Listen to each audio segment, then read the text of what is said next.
Hello, I'd like to welcome everybody to the regular City Council meeting, Tuesday, May 14th, 2019. Would you please stand and join me in the Pledge of Allegiance? I pledge allegiance to the flag of the United States of America and to the republic for which it stands, one nation, under God, indivisible, with liberty and justice for all. Thank you. And now for the roll call. Mayor Ellsworth? Here. Vice Mayor Doring? Here. Councilmember Chateau? Here. Knudsen is absent. Councilmember Koberstein? Here. Okay, and now we will move to the public forum. This is an opportunity for members of the public to speak on matters of municipal concern not on the agenda this evening. Each person's comments shall be limited to 4 minutes, and each person is entitled to speak on any non-agendized item only once at the meeting. Is there any public comment at this point? Please come to the...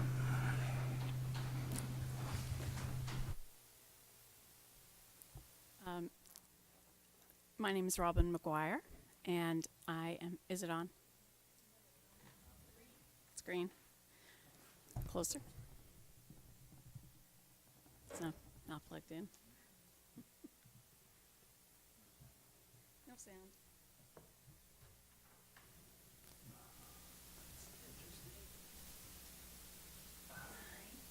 It's not plugged in.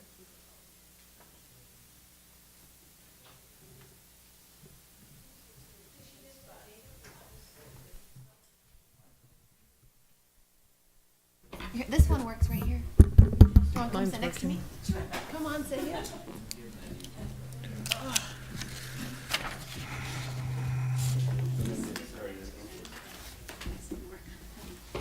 Thank you. Yeah. A little awkward, but. No, be more comfortable to sit. What, please sit. Okay. Thank you. It's totally thrown me off now. All right. My name's Robin McGuire, and I live at 4 Los Robles Court in Vineyard Valley. And thank you for having us all here today. I would like to invite you all and the public, anyone who is interested, to a citywide meeting to discuss Measure F. Measure F is the ordinance that City Council wrote and approved, and it's a rent stabilization ordinance for Vineyard Valley Mobile Home Park or any other mobile home park that is in St. Helena. Please come on this Thursday. It's May 16th. It will be at the Native Sons Hall at 1313 Spring Street here in St. Helena. Doors open at 5:30. There'll be a presentation at 6, probably 6 to 6:30-ish, followed by question and answers and refreshments. Please come before you decide on your vote. I know that the opposition has had a lot of people in the neighborhoods. They have a lot of money. We don't. That's why I'm here to ask you to please come and listen to us voice our concerns and what we think is a good thing for Vineyard Valley Mobile Home Park. Thanks. Thank you. Thank you. And there we see another public comment.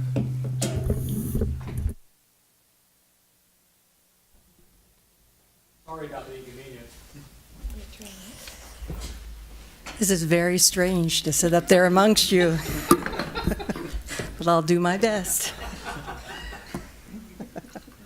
I'm Mary Stevenson. I'm speaking for myself tonight. I'm a citizen of St. Helena, and I know you guys are working on an effort to sustain our community through TOT revenue and downtown redevelopment and workforce housing, and I commend you for that vision.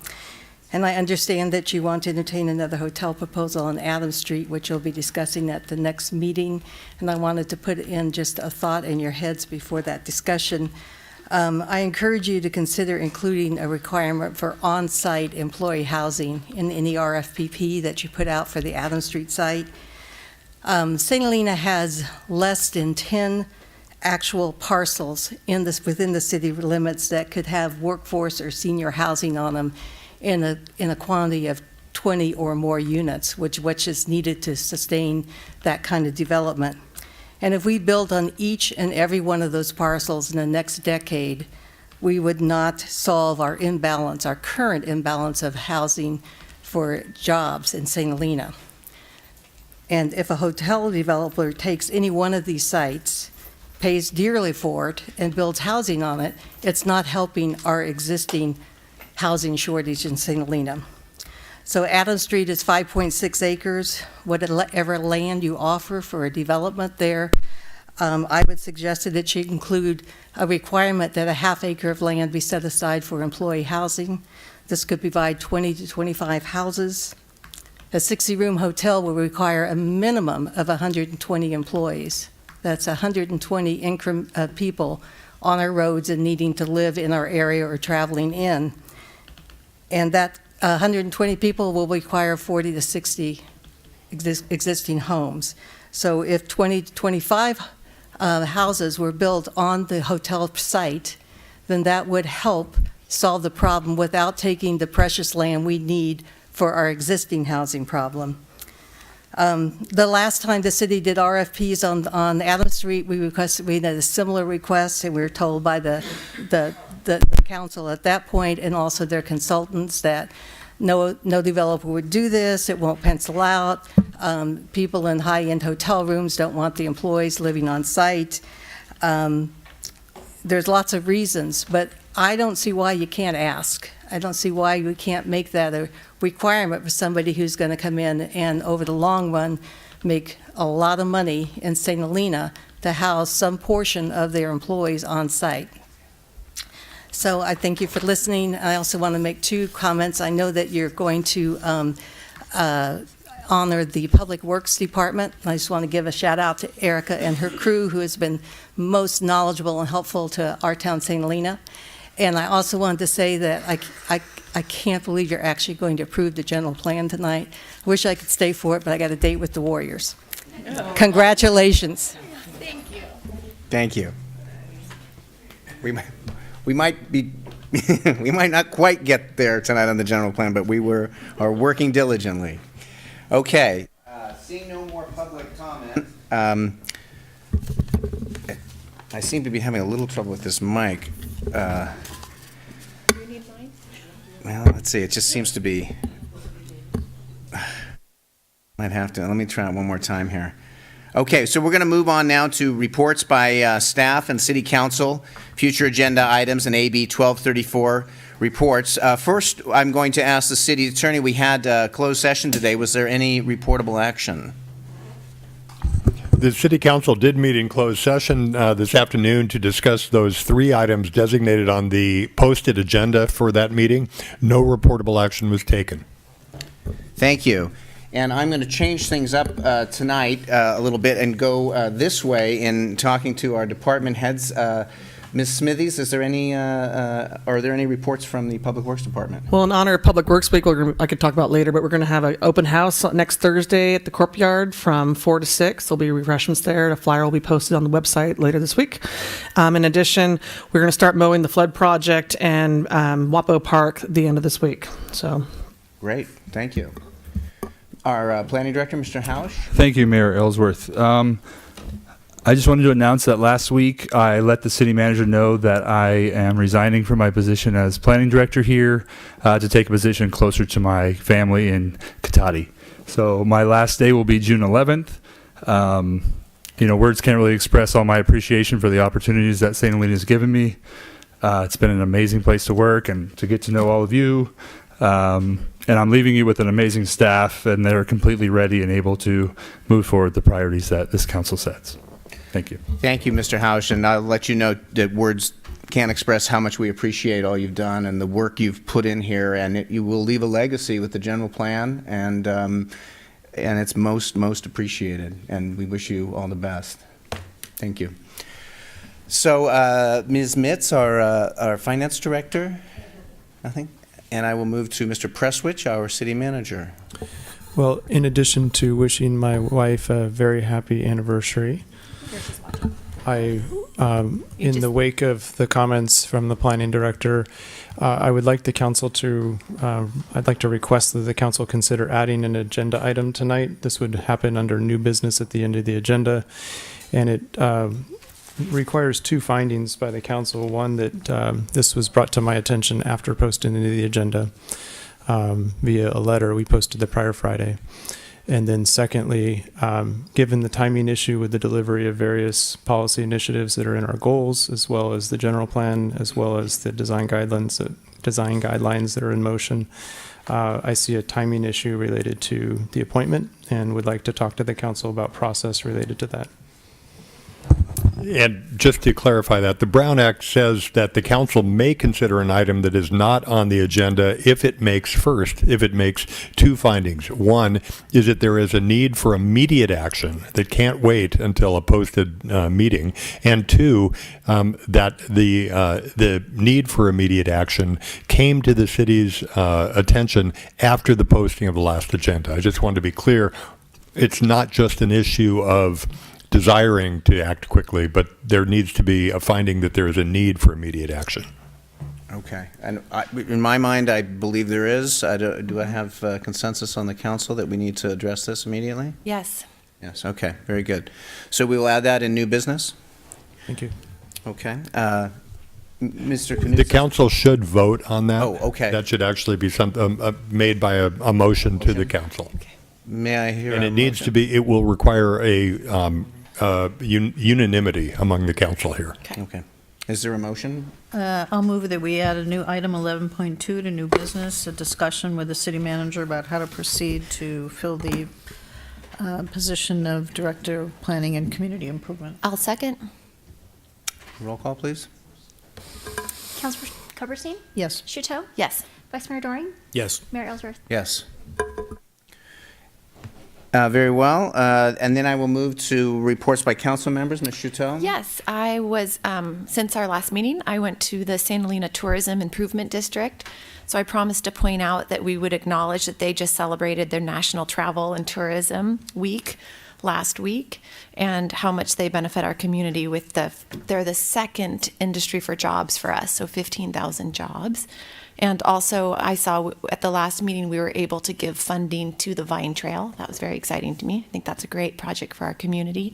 And also gave money to the Chamber of Commerce. The other meeting I had was the library board meeting. They're going to have a change of hours. I think that'll be exciting to the community and to me. On Friday, they're going to now be open 10 to 6. And then on Saturdays, they'll be open 12 to 5. So those were my two comments. And then I also wanted to add an item for a future agenda item.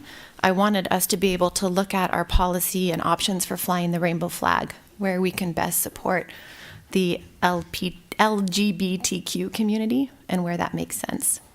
I would be very supportive of adding that to the as soon agenda item. I believe June is Pride Month. That's so, right. It's coming up in June. Yes. And I'm supportive of that also. Thank you for bringing that up. Ms. Koberstein? I have nothing to say. Mr. Dorian? She has nothing to say. Nothing, thank you.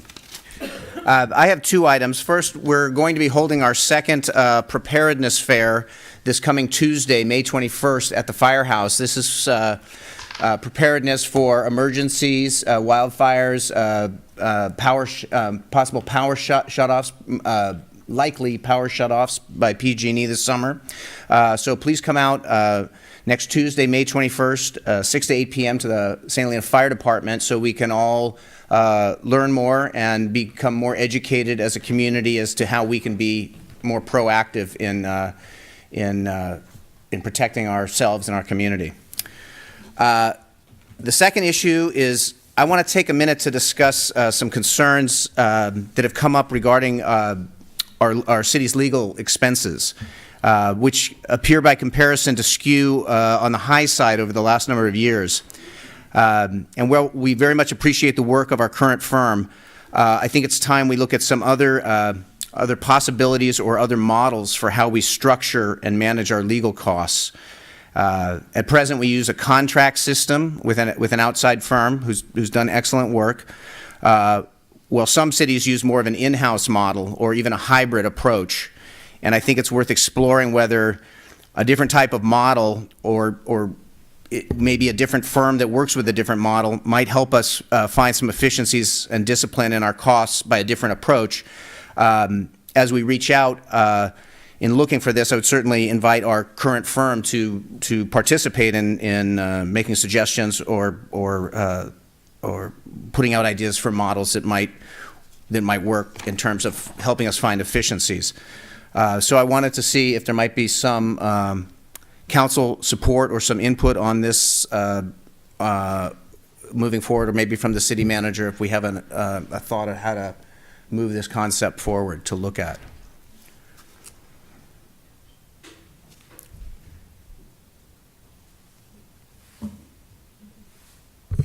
I am fully supportive of looking at it, and I assume that would be through an RFP process or some other kind of process to sort of test the market for models and ideas. Is that the appropriate way that you would recommend? I think so, and what we can do is a little research that we can bring to you at a future meeting. Just thinking about timing, I'm thinking that it may be it would be the meeting no earlier than the 23rd, just given a little bit of research that would be necessary to put together a staff report and prepare it, and then a conversation about direction, and then we could release the RFP with that direction after that point in time. It could be helpful to have a council member or to assist with a review of the document as it's prepped for a council discussion. This is June 23rd? June 23rd, so June 25th. Okay, June 25th. So we have a meeting on June 11th. I'll be returning from vacation shortly before the publication of that agenda. And so if we're, I think thinking of timing, the second meeting in June is probably, gives us a little time to do some work on prepping concepts on the RFP. Okay. And so if you would seek some council assistance on that, Mr. Doring is an attorney, or are you capable of, do you have the time availability to? I think it'd be right up your alley. My alley. No, I'd be happy to assist the city manager in that regard. Thank you. Okay, thank you. Okay, we will move on to our presentations and public recognitions. We're going to have two proclamations. The first is the Proclamation for National Public Works Week, and the second will be for Mental Health Month. So if you'll, if the Public Works staff would join me up at the podium, we'll do the first proclamation.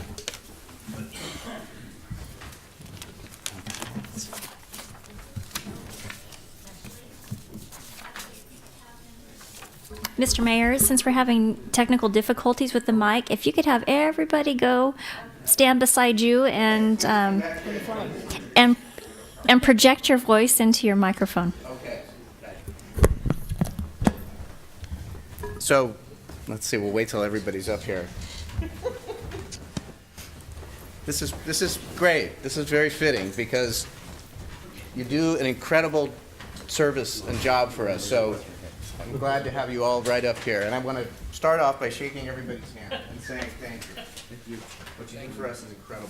It's really appreciated. Thank you. Thank you. Thank you. Thank you. Thank you. Okay.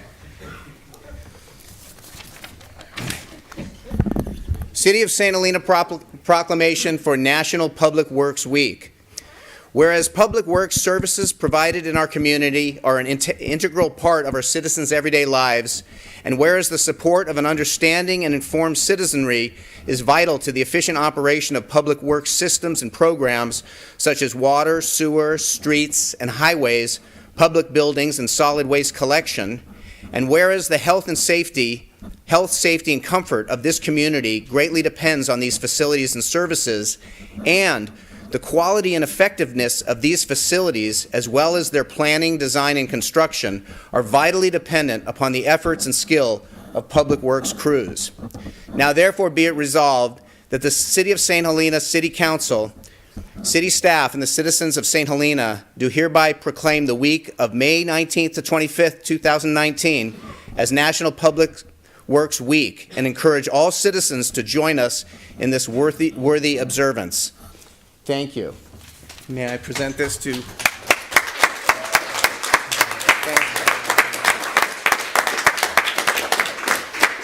I'll present this proclamation to Ms. Smithies, and if you have a few words. You want to sit down or hold it up? I'll hold it up for you. A little bending down there. So I just want to congratulate these guys. They do an awesome job all year round. Those that sleep comfortably at night knowing their water's going to flush or their toilets work, their storm drains are going to flow. Streets are gonna be clean and swept, and the sidewalks, the parks mowed.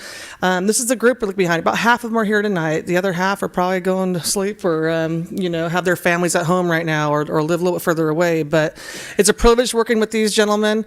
We're hoping to be fully staffed here in a few weeks with the chief plan operator coming online. Hopefully a new admin. As many of you know, we lost Chrissy last month to a promotion elsewhere, but we're hoping to be fully staffed by this summer. It's a good feeling to keep some staff. We have a staff member that's going to be a legacy employee of 30 years this end of June, early July. That's our water treatment plant chief plant operator. But I just want to announce people on the end. So you have Clayton Church here at the end is our distribution chief for water systems. He succession planning that's been fruitful through this public works department. He started as a maintenance worker and moved up to staff to get his certification to become the chief plant operator this past year, distribution chief. We have Chris Lehman, his lead worker. We have Felix Hernandez, our utility operations manager, who's really helping me with all the wastewater and water treatment plant operations and other utilities that has all the certifications that I don't have. So it's a great balance in our department. I have Darren Gardette, who's one of our maintenance workers for streets, parks, and sewer collections and water. I have Carlos Uribe here, who is our Public Works Maintenance Manager and certified tree arborist, who's been overseeing most of the operations of the courtyard. I have Eric Kinney, our maintenance worker, but mostly on parks, but also streets. And I have Lou Loxon, who's our level 2 operator at the wastewater treatment plant. I have Tobias Barr, our Public Works Senior Management Analyst and Project Manager for CIP and a lot of their stormwater programs and development. And I have Glenn Price, who's our Street Superintendent, Sewer Collections, and Storm Drains, and Parks as well, but Fleet Manager, you name it. But I'd like to say it's an honor to work with these gentlemen, and it was a good turnout tonight, and thank you. And I encourage you to come out for Public Works Week next week and come to the open house tour at 1405 Charter Oak next Thursday from 4 to 6. Thank you.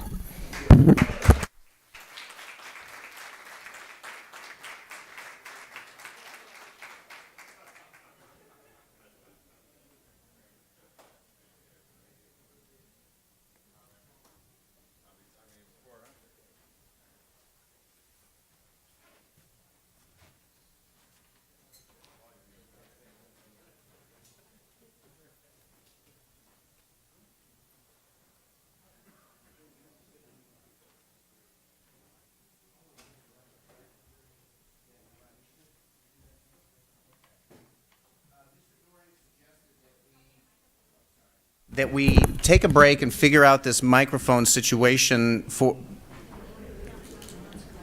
Maybe we can move a microphone. I'm just thinking once we get to public comment for the general plan.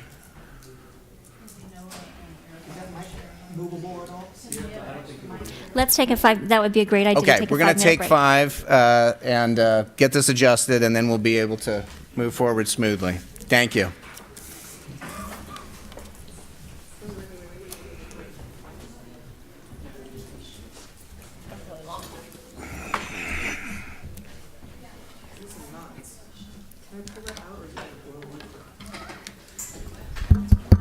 This works?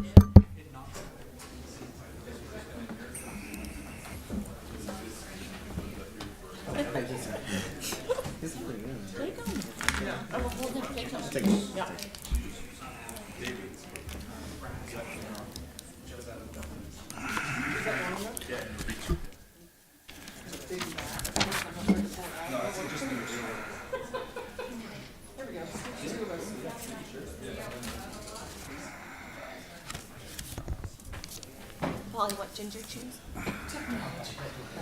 I just had a big bag of chips. I felt tired on the way. Yeah. I need to pick me up. Watch out, I'm gonna get wired. Do you want some? Ginger chews? Ginger chews? Oh, they're so good. They're all natural.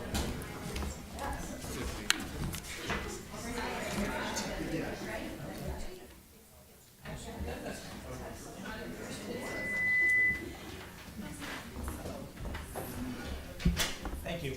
Thank you.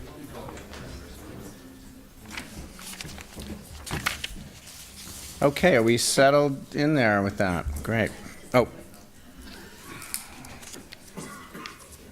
Mary, do you want some?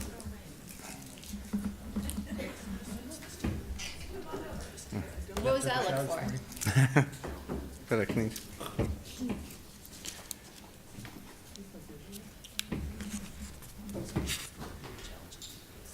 Okay, An extra mic. we're ready to go? Okey doke. We'll move on to our next proclamation, which is for Mental Health Month, and I will present the proclamation to Blanca Miheje and Brooke Casey. If we would meet me at the podium, please.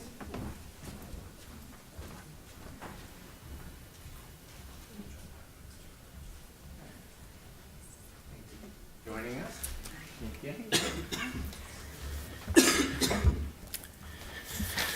This is a proclamation for Mental Health Month 2019. Whereas 1 in 5 individuals will experience mental health issues in their lifetimes, which can affect parents, sisters, brothers, spouses, co-workers, and others in our lives. And whereas it is essential to eliminate disparities in mental health by promoting well-being for all, regardless of race, ethnicity, sexual orientation, gender identity, language, place of residence, or age, and ensure equity of access, delivery of services, and improvement of outcomes.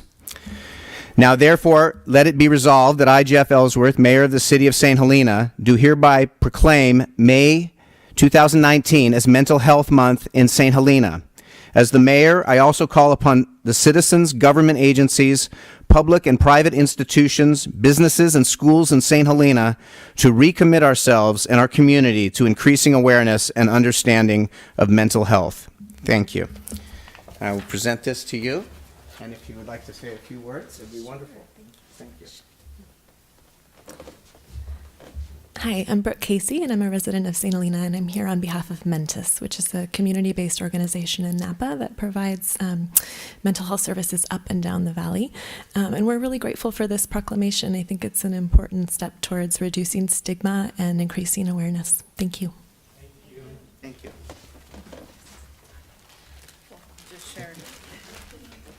Hi, my name is Blanca Miheje, and I'm also a resident here from St. Helena. I am part of with Napa County Mental Health, and I am actually part of the Access unit. So I bring in with me some of the green lemon rainbows that I'm gonna leave. Maybe, is it okay? Right there. By the door, so that way you can get one or share one in support of Mental Health Awareness Month. And also, I'm leaving some of the Central Access business cards. So that's our door to mental health services within Napa County. And that goes from American Canyon to Calistoga in Upper Valley. And I also have some of the services, bilingual cards for the crisis stabilization unit for the county. So if anybody is experiencing a mental health crisis, that's it contains the information, the address, the contact information in English and Spanish. So I'll leave this information by the door. Thank you so much for supporting mental health, especially in my hometown. Thank you. And thank you to you.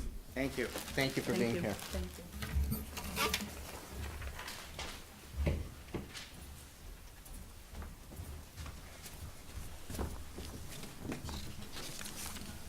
Okay, we will move on to Staff briefings, seeing none, we will move to our consent items.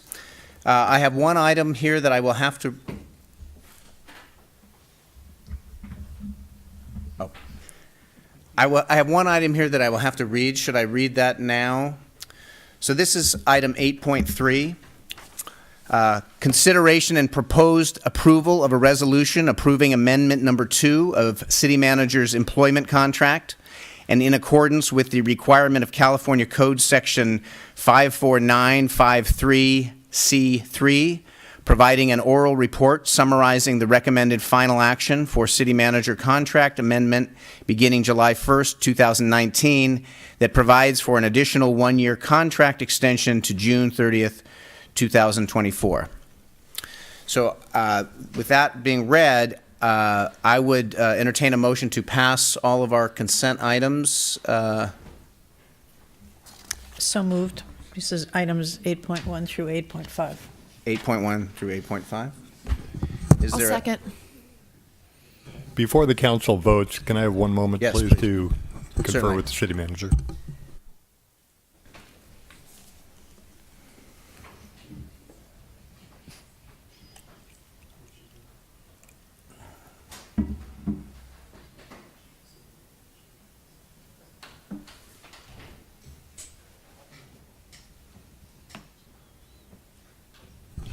So the Brown Act has a relatively new provision in it that is actually what is driving what you just read, the script requirement. And there are no cases that have yet interpreted that, but the strict language of that statute would require that in addition to what you just read, that the specific financial terms of the city manager's agreement also need to be read prior to council action.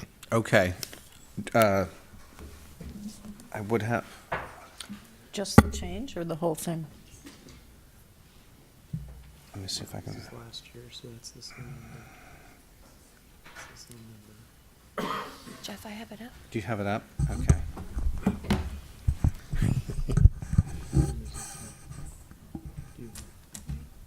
Well, okay, Jim.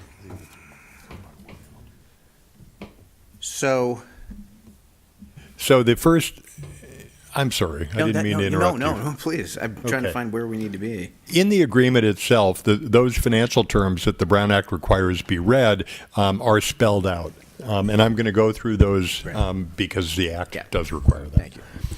First, with respect to compensation, compensation will be set at a base salary of $196,526. There will be a vehicle allowance of $500 per month.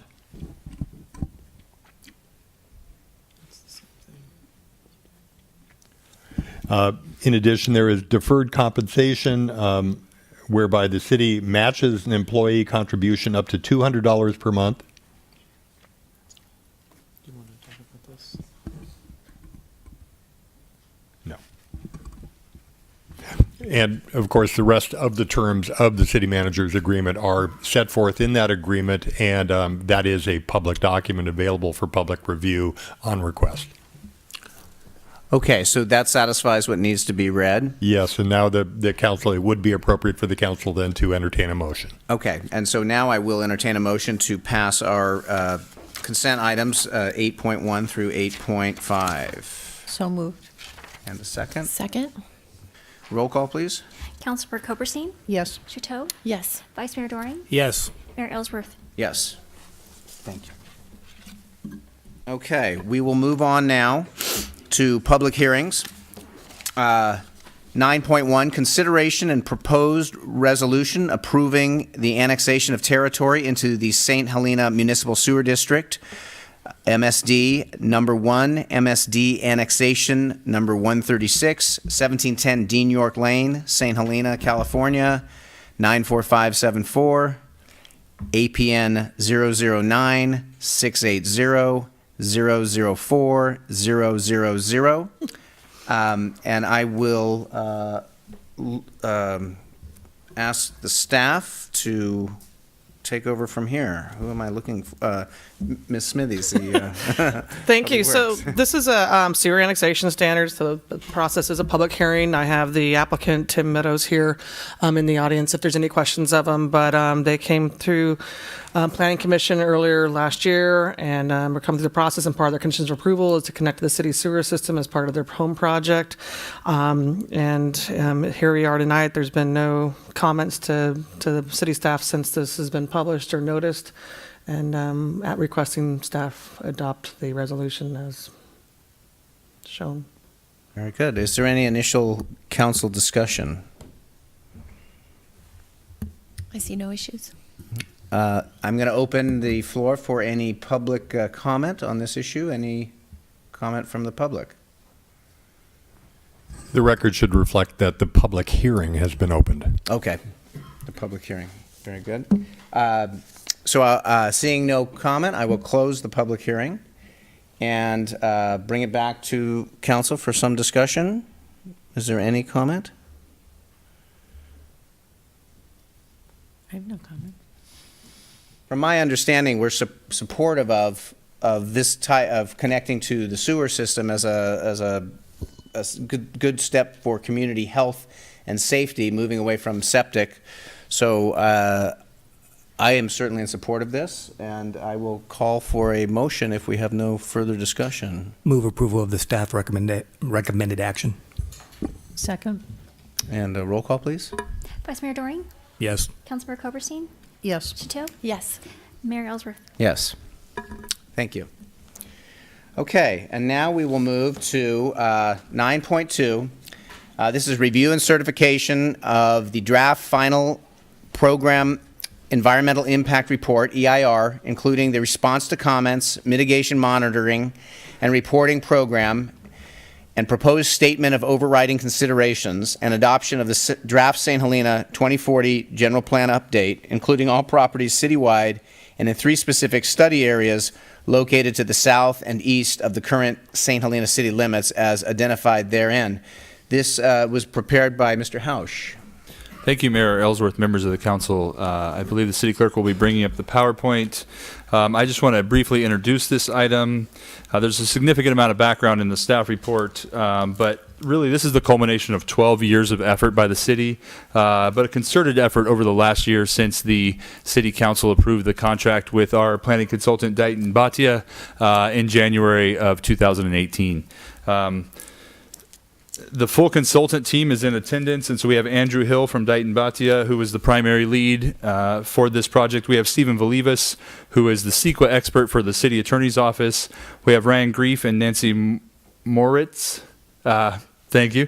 From Mead and Hunt, and they are levy experts, and so I know there were some comments regarding the general plan and levy, and so we are fully prepared to answer any questions regarding levy or the requirements of the law as regards to the general plan document and the EIR itself.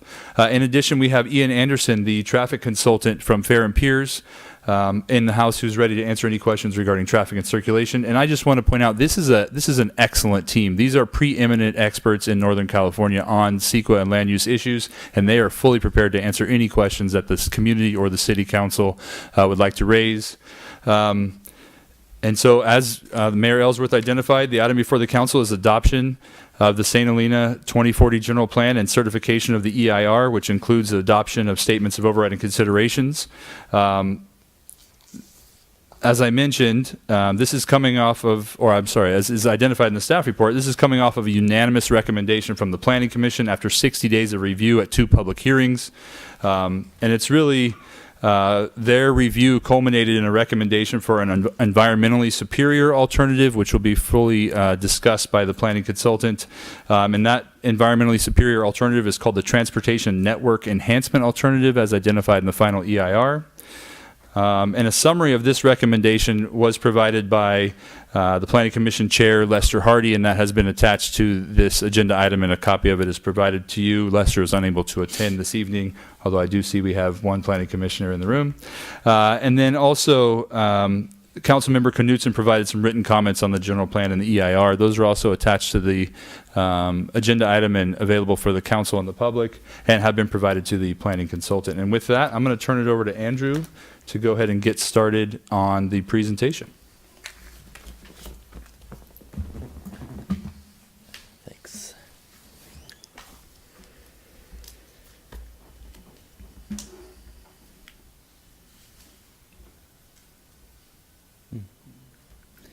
Is it on? Oh, there we go. There we go. Good evening. Thank you very much. My name is Andrew Hill. I'm with Dighton Bhatia. I have a quick presentation tonight to set up the discussion. I wanted to provide an overview of the general plan update process and the content of the draft document.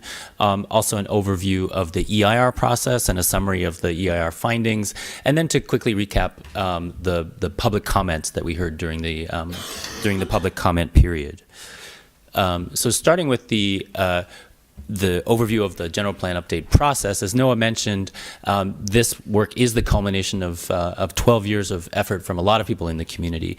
The plan itself was initiated, council initiated an update to the plan in 2007, and that work was substantially completed in 2016.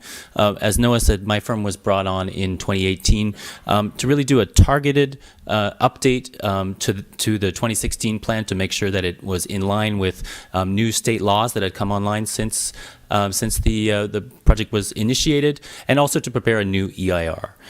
So with that in mind, we met with the Planning Commission and the City Council in joint session twice to get direction for those targeted updates to the plan, once in February and then in August of last year to get some specific feedback on language before the draft plan was released for public review. It was on the street for 72 days from mid-October until early January of this year. And following that, we took on board public comments and prepared a hearing draft, which, as Noah said, was reviewed with the Planning Commission twice at public hearings in March and in April. The General Plan 2040, the draft that was on the street last fall, significant changes from over the current general plan include the inclusion of a new mixed-use designation designed to promote infill development in the central part of the city. It also includes capital improvements for non-motorized transportation, bike and ped improvements, as well as some updates to address new state requirements, as I mentioned. Another feature of the 2040 general plan is the inclusion of 3 study areas. These are all outside of the city limits and the sphere of influence, but they're areas where the city of St. Helena already provides some level of municipal services, whether water, wastewater, or police and fire.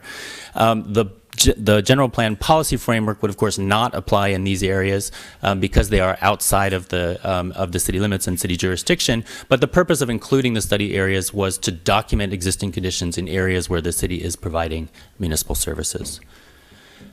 So now a recap of the EIR process. This is a snapshot of the overall flow. It started in April of last year when we released the notice of preparation of an environmental impact report, and we held a scoping meeting to hear from the public about the range of issues that should be discussed in the draft EIR.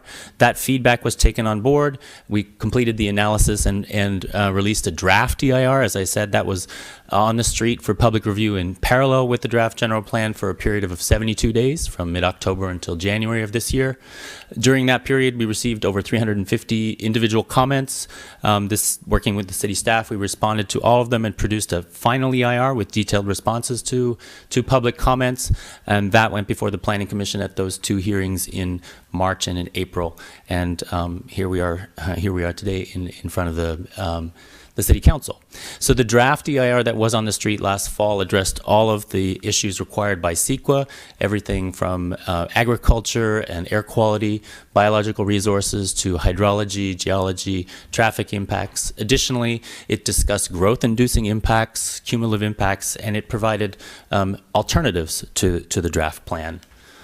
The findings of the EIR, very quickly summarizing, the details are all in the final EIR and in your packet, but very quickly summarizing the findings, the draft EIR found significant impacts that could be reduced to a level of less than significant with mitigation related to 3 topics. Those were air quality, hydrology, and noise and vibration. It also found 6 impacts that would be significant and unavoidable. That means even with the application of all feasible mitigation measures, the impacts would still remain significant because these are largely cumulative issues, regional issues that are beyond the scope of the city to control by itself. And these 6 impacts are related to the loss of prime agricultural land, which is a finite resource, air quality, GHG emissions, and traffic and transport, all of which were cumulative. The draft EIR also considered 2 alternatives to the draft plan as required by the law. The first of those was the no project alternative, which is essentially a business as usual scenario. What would the impacts be if we continued with the current? We did not adopt the General Plan 2040, but continued with the current general plan. And the second alternative analyzed was what we're calling the transportation network alternative. Since under the law, the EIR must consider alternatives which would reduce or avoid the significant impacts of the draft plan. And the bulk of those significant impacts that I mentioned previously were related to transportation, and particularly traffic on Main Street. This transportation network alternative was developed to address that. So let me quickly recap the findings for the no project alternative. As I said, this was a sort of a business as usual scenario, continue with the current general plan. So this one would nonetheless still result in significant unavoidable impacts related to those cumulative topics that I mentioned, related to agriculture, greenhouse gases, and transportation impacts. However, it would also introduce some new impacts because the current general plan does not include many of the policies that protect biological resources, cultural resources, tribal cultural resources, and things of that nature. So overall, the draft plan was considered environmentally superior to the no project alternative.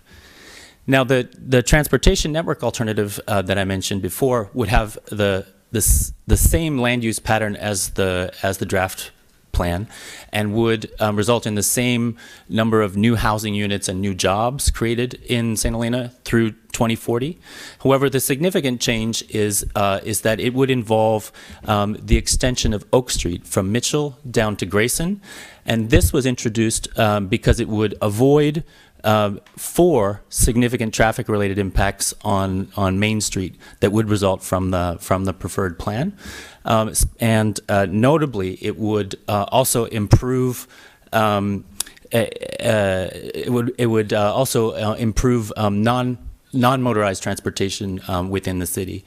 So the details again are in the staff report and in the draft EIR. But quickly to summarize, the new roadway would be a downtown mixed-use street with a connection to the Vine Trail, and it would involve adding bicycle lanes on the new roadway. And so it would significantly improve bicycle and pedestrian network, particularly for local traffic along the corridor, which passes in front of several schools as well. And the whole intention of this alternative was to address some of the significant impacts of the draft plan, which, as I mentioned, it does. It avoids several impacts on Main Street. And significantly, it eliminates a significant impact at the Main Street and Pope intersection. So in a nutshell, that is the transportation network alternative that was analyzed. As I said, the draft EIR and the draft plan were on the street for a period of 72 days, and during that period, we received over 350 individual comments. Generally, by and large, those comments were recommendations that clarified and enhanced the content of both the draft plan and the draft EIR. However, there were several issues that required some sort of policy direction, and so those were discussed and reviewed with the Planning Commission. Those the significant issues there are related to levee and flood wall failure, the addition of new farmland mitigation, and some amendments to one of the land use element actions related to accessory dwelling units, the reinstatement of a noise evaluation criteria that was in the 1993 general plan, and regarding the implementation of some pedestrian improvements. Again, all of the details are included in your staff report, and in the interest of time, I've just touched on them briefly. But the comments, the public comments that were simply to clarify or enhance the contents of the documents have been taken on board and have already been incorporated in the public hearing draft of the plan, which is in your packet tonight. To help you understand which specific changes were made, we've also included a punch list, which is attached to your packet as well, so that you can see. And as I say, these are all things that clarify and enhance as opposed to introducing substantially new information. But there was this handful of topics that required some sort of direction, and so these were the things that were reviewed with the Planning Commission. And the Planning Commission, these items have not been included in the draft of the plan that's before you now, but rather they're on a punch list, and the details again are in the staff report. But quickly, the Planning Commission reviewed, weighed in, and recommended modifying the language of land use policy LU1A. And this is to clarify the intent of the policy and to make sure that it's consistent with new state law regarding accessory dwelling units. The Planning Commission also recommended restoring a noise impact evaluation criteria that was in the 1993 general plan, as I said. And this is a standard policy or criterion that you often see in general plans, and so we did not see any issue with reinstating it, and the Planning Commission recommended that it be done that way. The Planning Commission also recommended that we, in response to comments from the county, reference the countywide pedestrian plan, and so that's something we could do as well. And in response to public comments, a number of residents of Church Street came to speak before the Planning Commission and requested that change area number 10, which redesignated some land to mixed use, and recommended that the city pursue a parking lot on the location. In response to public comments on that topic, the Planning Commission recommended that change area be deleted from the general plan, and that the city not proceed with that directive. And then the final recommendation from the Planning Commission was to certify the EIR on the basis of the transportation network enhancement alternative, which, as I said, has a number of benefits in terms of reducing or avoiding impacts related to traffic, particularly on Main Street. Additionally, after Planning Commission review, after those two hearings in front of the Planning Commission, PG&E wrote a letter to the city pointing out what they think is a discrepancy between the 2016 version of the plan, which they had seen previously, and the 2018 version. And that had to do with the designation applicable to the property that they own on Mitchell. And on the left, you can see from the 2016 draft, it's designated as mixed use. And in the 2018 draft, it was changed to public, quasi-public. And this is likely because of the ownership. The existing land use indicates that it's owned by a utility. And so this is likely an oversight in the plan. And so PG&E is requesting that the mixed use designation be restored in the general plan. So this is a question before you. It has not been reviewed by the Planning Commission. So that, in a nutshell, is a quick recap of the general plan update process content and the EIR, and members of the consultant team are here to answer any questions or take your comments. Great. Well, thank you very much for that presentation. Are there any initial council comments? I have a question about the TNE, the alternative. I mean, my understanding is that this would be a street extension in the plan that is not subject to further review. Yes, that is correct. Can it be in the plan if it is still subject to further review? We have numerous street extensions in town.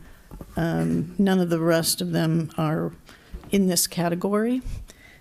And part of the reason I bring this up is because just a few months ago, we did have a conversation with the Vine Trail about bicycle traffic on Oak Street, and my understanding is they were still doing a feasibility study of that, and this seems to kind of take this whole street out of the further study category. I'm fine with showing the street extension. I'm just wondering if it has to have that categorization where it's not subject to any further review. I think what we're putting in the plan is a policy that says to move forward with a street extension, and the way the project itself of extending the street and all kinds of engineering considerations that go along with it would still need to be defined. Certifying the EIR on the basis of that alternative and directing staff to include, a policy to move forward with that extension doesn't mean that there's no further review. It would still need to have some consideration in terms of the engineering. But the review is related to the engineering, the basic street construction. That's right? correct. Not how it's going to be used. That's correct. The council will recall the 1993 plan currently shows multiple road extensions occurring and being required. The 2040 draft plan identifies that those road extensions would only be built after a special study by the council as a roadway. Otherwise, they will only be built out as emergency vehicle access or bicycle and pedestrian class 1 pathways. The difference between the transportation, the T&E, as you say, and the 2040 plan that was originally proposed is that the Oak Avenue extension is not in question, and that would not require the special study or approval by the council. And exactly when did this TNE concept first appear in this whole process? So as part of the EIR. So EIRs require that alternatives like when? be 2 months ago? Oh no, or this a year ago. October. About October, yes. So EIRs require alternatives to the plans be analyzed.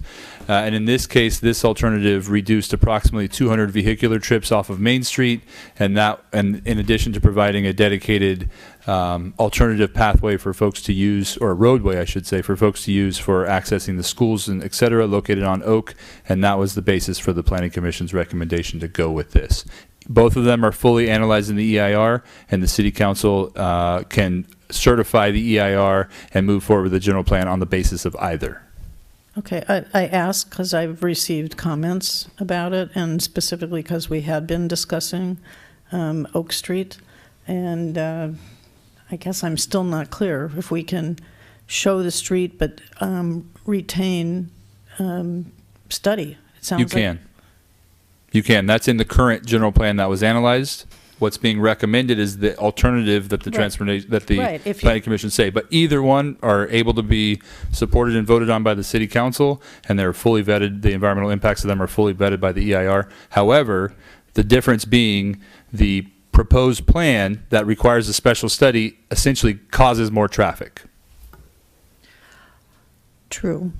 But some of these street extensions that are desired in other parts of town have traffic implications too, and Sure. we're not fast-tracking them. The reason this, and Mr. Barnes is here, can speak further to it, but there was a question, in order to reduce the environmental impacts, the road extension needed to be on the west side of town. And so in discussing that with the consultant team and the available options for a street extension that were currently on the 93 plan, Oak Avenue made the most sense from the staff and consultant perspective. Again, both are fully available to be supported by the council. Yeah, I don't have a problem with the extension, and I have the problem with no further real review of it. People have raised questions as to why, and if we can certify it with the extension without the no review, I think that might be worthwhile. Ms. Chateau, did you have a comment? No, I'm just confused about if this impacts the trail going in as a class 1. Is that what your concern is? You know, we said a few months ago that we would revisit the whole bicycle issue, and specifically on Oak Street, and part of the discussion was what we were really concerned was getting people east to west and getting school students, not necessarily from the high school to the elementary, or not the elementary, yeah, the elementary school and the, but what was more important was to get them from their home to school. And I believe that what we left with the Vine Trail was a request to do some further analysis for us based on our existing bicycle plan, and we would come back and discuss it further. And I just don't want the door to be closed, you know, within the last few months while I thought we had a study going on. And if, you know, I don't have a problem with the future extension of the road. But I just think there should be the public vetting, and we should still discuss the bicycle part and everything else. The Vine Trail amendment is coming back to the BK at the downtown streetscape engineer. We were going to, since there's a nexus to the downtown streetscape project. Unfortunately, the amendment wasn't ready for this evening, or else it would have been here at the same time, so you could have had a review of that. I would just add that the projects they're apples and oranges, so to speak. They're completely different. So if the council chose to certify the T&E, it would in no way guarantee that be the preferred path for the Vine Trail. But what it would do, which is I think the point you're trying to make, is that it would take off the table the question of whether Oak Avenue would be extended across Sulphur Creek from Grayson to Madrona. What would take that off the table?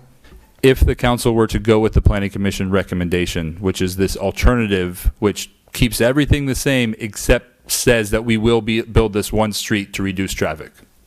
That would include the connection to Mitchell.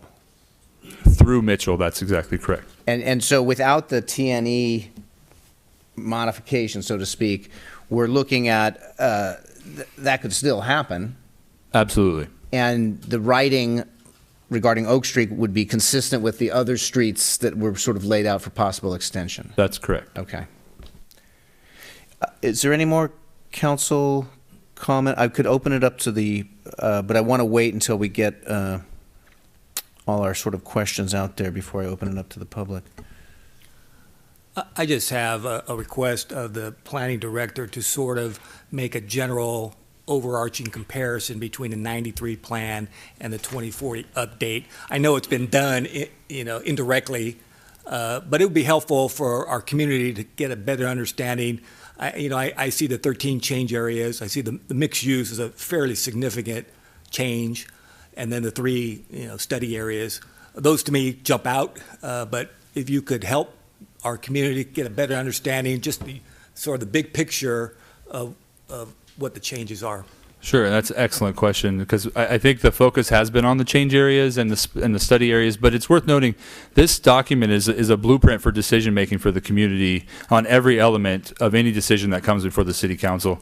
And essentially, in a comparison to the 93 plan, it is making contemporary policy decisions and direction, bringing essentially the policies guiding St. Helena decision making into contemporary status for land use perspective. It directs a zoning code update that looks at form of the city and the built environment. It, as Mr. Hill has identified, it incorporates mitigation measures to protect cultural and biological resources. It seeks to be self-mitigating. I know we've talked about it a lot. The council will recall that from the 2015-2016 discussions. It implements all the requirements of the Bay Area Air Quality Control Board, the most recent study and plan that they've come out with. It meets the requirements of the state with regards to general plan updates that were recently published by the governor's office in Sacramento. It essentially brings St. Helena's policymaking into modern era, and also I think it does change a little bit with regards to the local serving policy. So it tends to acknowledge a little bit more of the reality facing the economy of St. Helena, and helps to give the decision makers, the Planning Commission and the City Council, the ability to move beyond some of the vestiges in the 93 plan, such as the restaurant seat cap, which anytime we have a new restaurant, the City Council has to bless an expansion of that seat cap.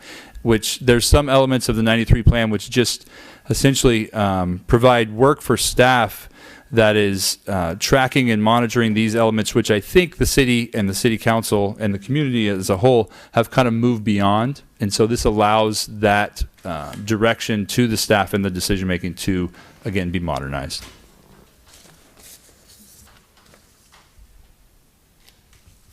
As I see the plan, I see a sort of an emphasis on the downtown core as an opportunity to have mixed use, including potential housing. I mean, for me, I see protection of our neighborhoods as being a preeminent value. I see the fact that we have almost 46% of our land mass is in agriculture and will continue to be a fundamental value in our city. Speak to those issues a bit.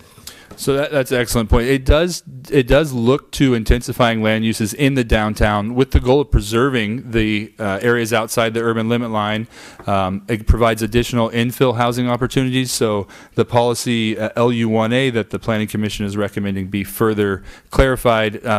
It talks about the ability for duplexes and triplexes to be constructed on these infill lots, even conversion of existing single-family home into multiple units on these properties. It also seeks to provide more multimodal policies, so bicycle, pedestrian, and traffic. Or vehicular traffic. It puts all those on even policy land, so it pushes additional policy direction for pedestrian connectivity, walkability, bicycle connections, and then. I'm trying to remember the last point. Oh, obviously, it very much highlights the importance of the agricultural properties in St. Helena.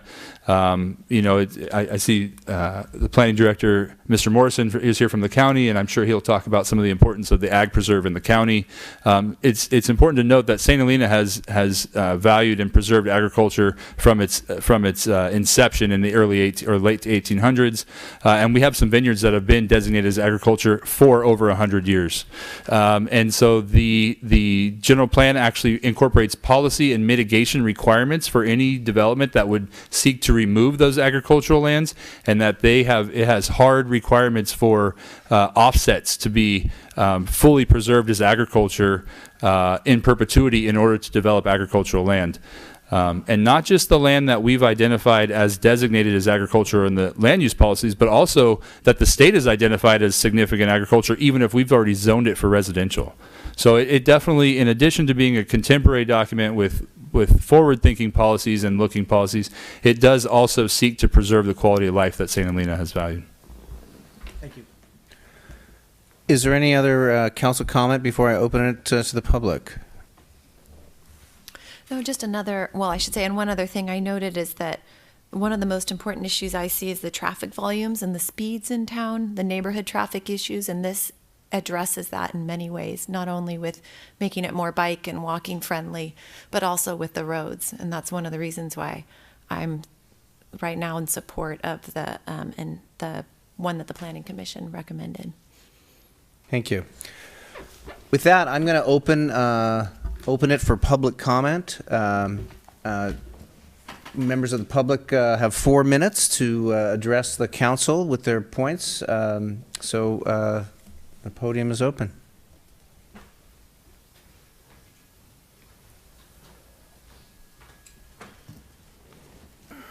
Thank you, Mayor Ellsworth. I'd like to read a brief statement.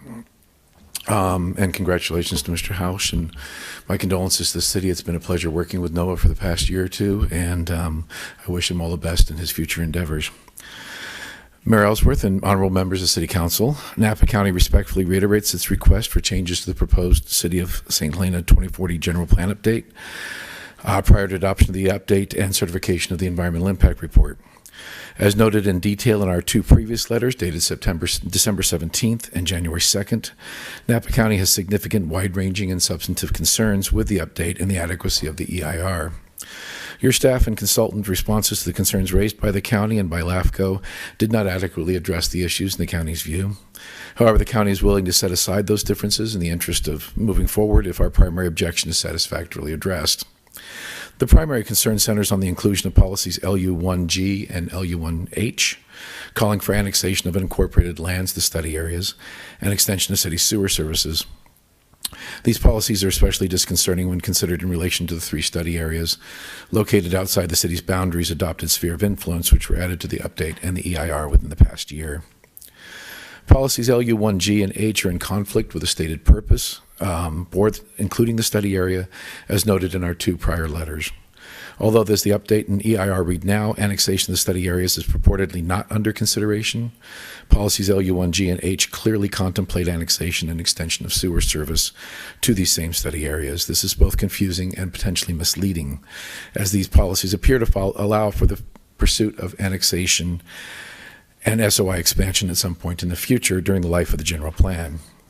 If it is the city's intent not to pursue annexation of these areas, as claimed in the staff responses and as stated in the update in EIR, then policies LU1G and H should not be included in the update as written. Likewise, if the city wishes to retain those policies, then the update in EIR needs significant reworking to disclose and analyze foreseeable impacts resulting from future urban annexation. The county's opposition to the annexation of the study area is resolute. The city's support for the update as presently drafted will lead to continued disagreement and potential conflict. Such a dispute would be a disservice to both of our agencies, no matter which party prevails. In the interest of finding a mutually acceptable solution to our differences, Napa County is willing to discuss and consider entering into an agreement with St. Helena that would, 1, prescribe the extent new or expanded uses could occur within unincorporated land served by city water, and 2, prescribe the circumstances and conditions when annexation and or SOI expansion could occur. It has become increasingly apparent in recent years that land development is a growing regional concern. Traffic, housing, water quality and quantity, air pollution, and climate change do not follow jurisdictional boundaries. There is a clear need for local government to meet and develop mutually acceptable solutions to the challenges we all face.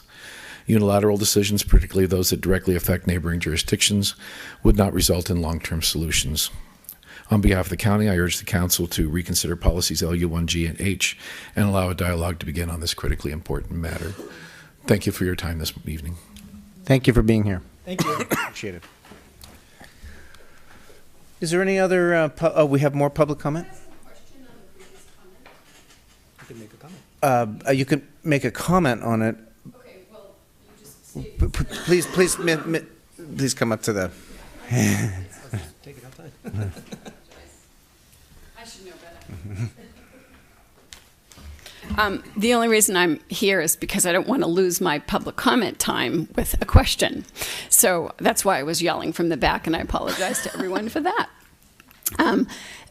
You just made a very clear statement that the county had very strong opinions and were not wavering and sounded a little strong. And so as a member of the public, I would like to know what exactly the study areas are. I do apologize that even with all this great work, many of us do not have these details memorized. And even those of us who spent a lot of time sorting through them can't recall them. So you listed the study areas, and I would love it if someone could just point out what study areas you're talking about that with regard to annexation. So I'm happy to speak to this briefly, and then the consulting team can respond. So on this graphic, the manila colored areas which is the south of town. So there's the upper corner one, which is the city spray fields, next to where you can see the ponds are located. And we have a pointer that's not showing, but so there's 3 manila. There's one at the very top, which is the Meadowwood area, residential neighborhood. We have a tall person. Yeah. Exactly, and then there's the one that's the city spray fields, which is a critical part of our sewer processing infrastructure. And then we have this area south of town, which includes multiple residential developed properties, all of which are on septic. And so I would just like to point out that the policies that were referenced, LU1G identifies work with property owners and the Napa County Local Agency for Commission to study the benefits of annexing lands adjacent to the city of St. Helena, where the town owns and operates critical infrastructure, including utility infrastructure, and or provides municipal services, or where the provision of municipal services to replace wells and aging septic systems would improve public health. So there's no direction to annex. It's more of a policy that references that we will study and work with these agencies and other property owners. And the second It says, in the event that unincorporated areas are annexed to the city, advocate for favorable tax sharing agreements that ensure the city receives revenues necessary to support the municipal services and infrastructure required in those areas. And as I mentioned, and as well understood, city provides services to multiple properties in those areas currently.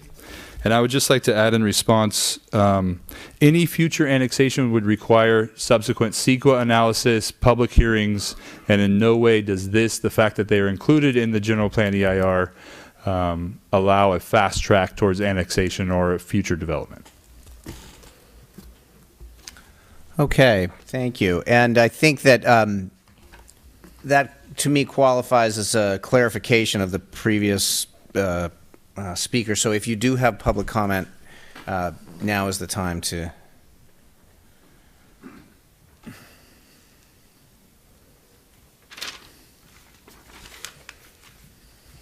Thank you again, and thank you for your service as always. I would like to ask that you have an open mind regarding public comment time and reopening public comment. This is the culmination of many years. It is our general plan going forward. There is a ton of information. Just to indicate, the staff report itself is like 2,600 pages. I sent an email today to the city clerk saying that many of us couldn't even open it. It just takes so long. And that's not anyone's fault necessarily. It's just that if you don't have a done great system, sometimes, I mean, it threw me out 50 times. So it's difficult to pull all this together, and I hope that you'll be open-minded. I'm not sure if there's a whole bunch of people here ready to comment, but it would be great to be able to come back and forth periodically if possible. In regard to what the previous speaker just said, and that was why I wanted the clarification points, my personal opinion on that topic, which is not what I was going to discuss, is that the city council would be remiss to ever remove the possibility for this city to study, consider, or look at annexation of properties in which we serve in many, many ways those properties in terms of sewer, police, fire, water, et cetera, et cetera. And so I would hope that the city would keep whatever language is in there to allow them, and I think you did a good job on that, that if, when the time comes, you are able to take a look at it. Taking something like that off the table in a general plan makes absolutely no sense. So that's just my comment on that. Okay, so if I'm going to keep going here, let's see. One of the main things that I have concern with is the comment, the EIR comment, mitigation on development under the proposed plan would not expose people or structures to a significant risk of loss, injury, or death involving flooding, including flooding as a result of the failure of a levee or dam. So, you know, that is, in my opinion, and I think a number of people's opinion, not necessarily a valid statement. It says that there is no impact, and I think what it does is it sets the public to believe that there is no risk of flooding or loss behind a levee, when in fact, especially in our levee, especially when every single governmental agency talks about the risk of flooding and loss behind levees. I mean, it's not one agency, it's not two, it's every agency. FEMA, National Committee on Levee Safety, the Army Corps, civil engineers, they talk about no levee having the ability to remove the risk. And while there might be, you might say there's no significant risk, FEMA itself qualifies it as moderate risk. Moderate risk is not no risk. And we are certified to a 1% levee, risk reduction. So that means a 100-year flood. So people think, oh, it'll happen every 100 years. That's not the case at all. In fact, FEMA itself says that during a 30-year mortgage, if you live behind a levee that is certified as a 100-year levee, that you have a 26% chance of a flood. So you buy a new home behind a levee, you're told there is no risk, and despite what every agency says, and yet you have a 26% chance of a flood during that 30-year mortgage. That's not nothing. And I think it's irresponsible to say that we don't have that risk. May I continue a bit? Here, I think we want to hold to but if you have 30 seconds to continue with another point, and then we need to. Okay. That'll be a little bit difficult to do. So, because I have a number of things here, I was just hoping that perhaps we could have some response on that. So I think what we're going to do is talk about how we proceed. And you're not the only person who recognized a problem maybe with a very large document. So I think we're going to have a discussion up here about how we have this conversation and identify areas of concern that remain. And as we looked at what happened with the Planning Commission, they too recognized that they couldn't get it all. Right. So That's 12 years. So I want to keep the conversation open, just so you know that, and there's still an opportunity to submit the concerns. So. Okay, and hopefully we'll get some responses by the consultants, and I'm glad they're here. That's great that everybody came. Thank you. Okay, so is there any more public comment? Seeing none, I'll close the public comment and bring it back to the council, and we'll have a discussion here of how we are proceeding. Is there any comment from the council?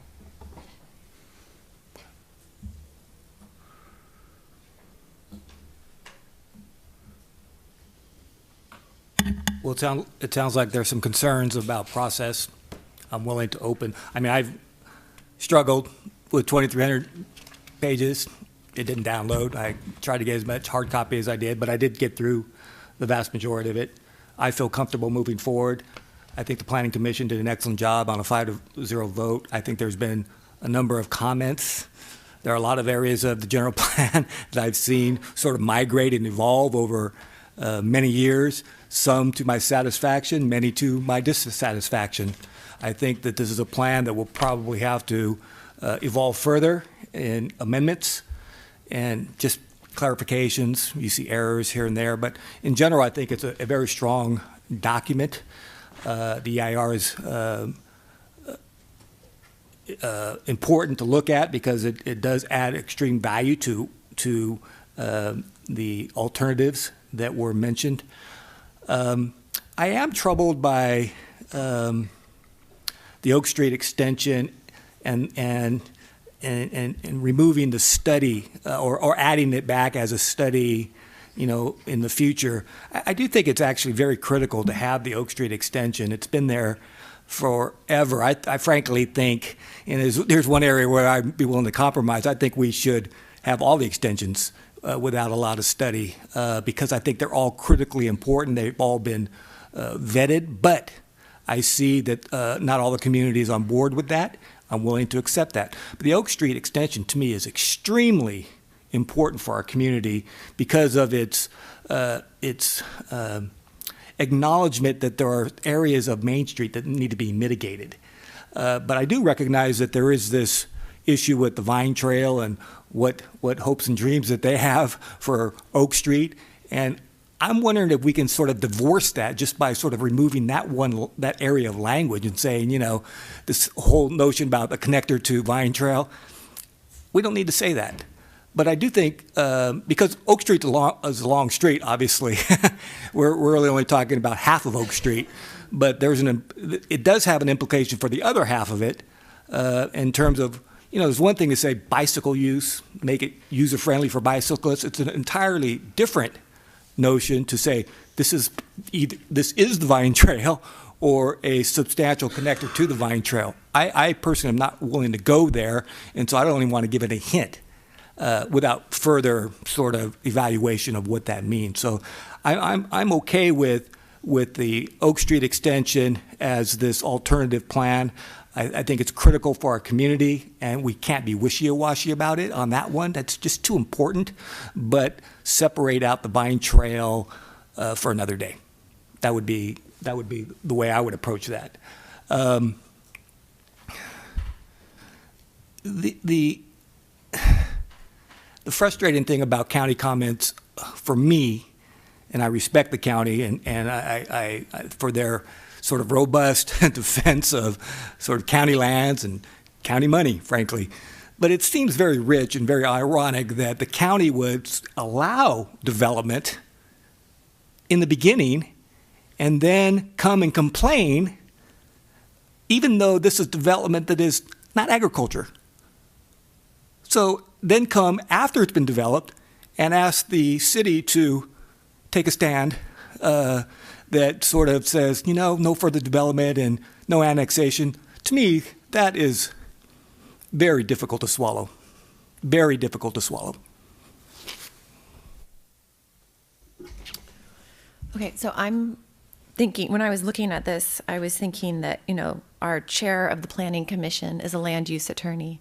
Our vice chair is 15 years as executive director of the Napa County Transportation Planning Agency.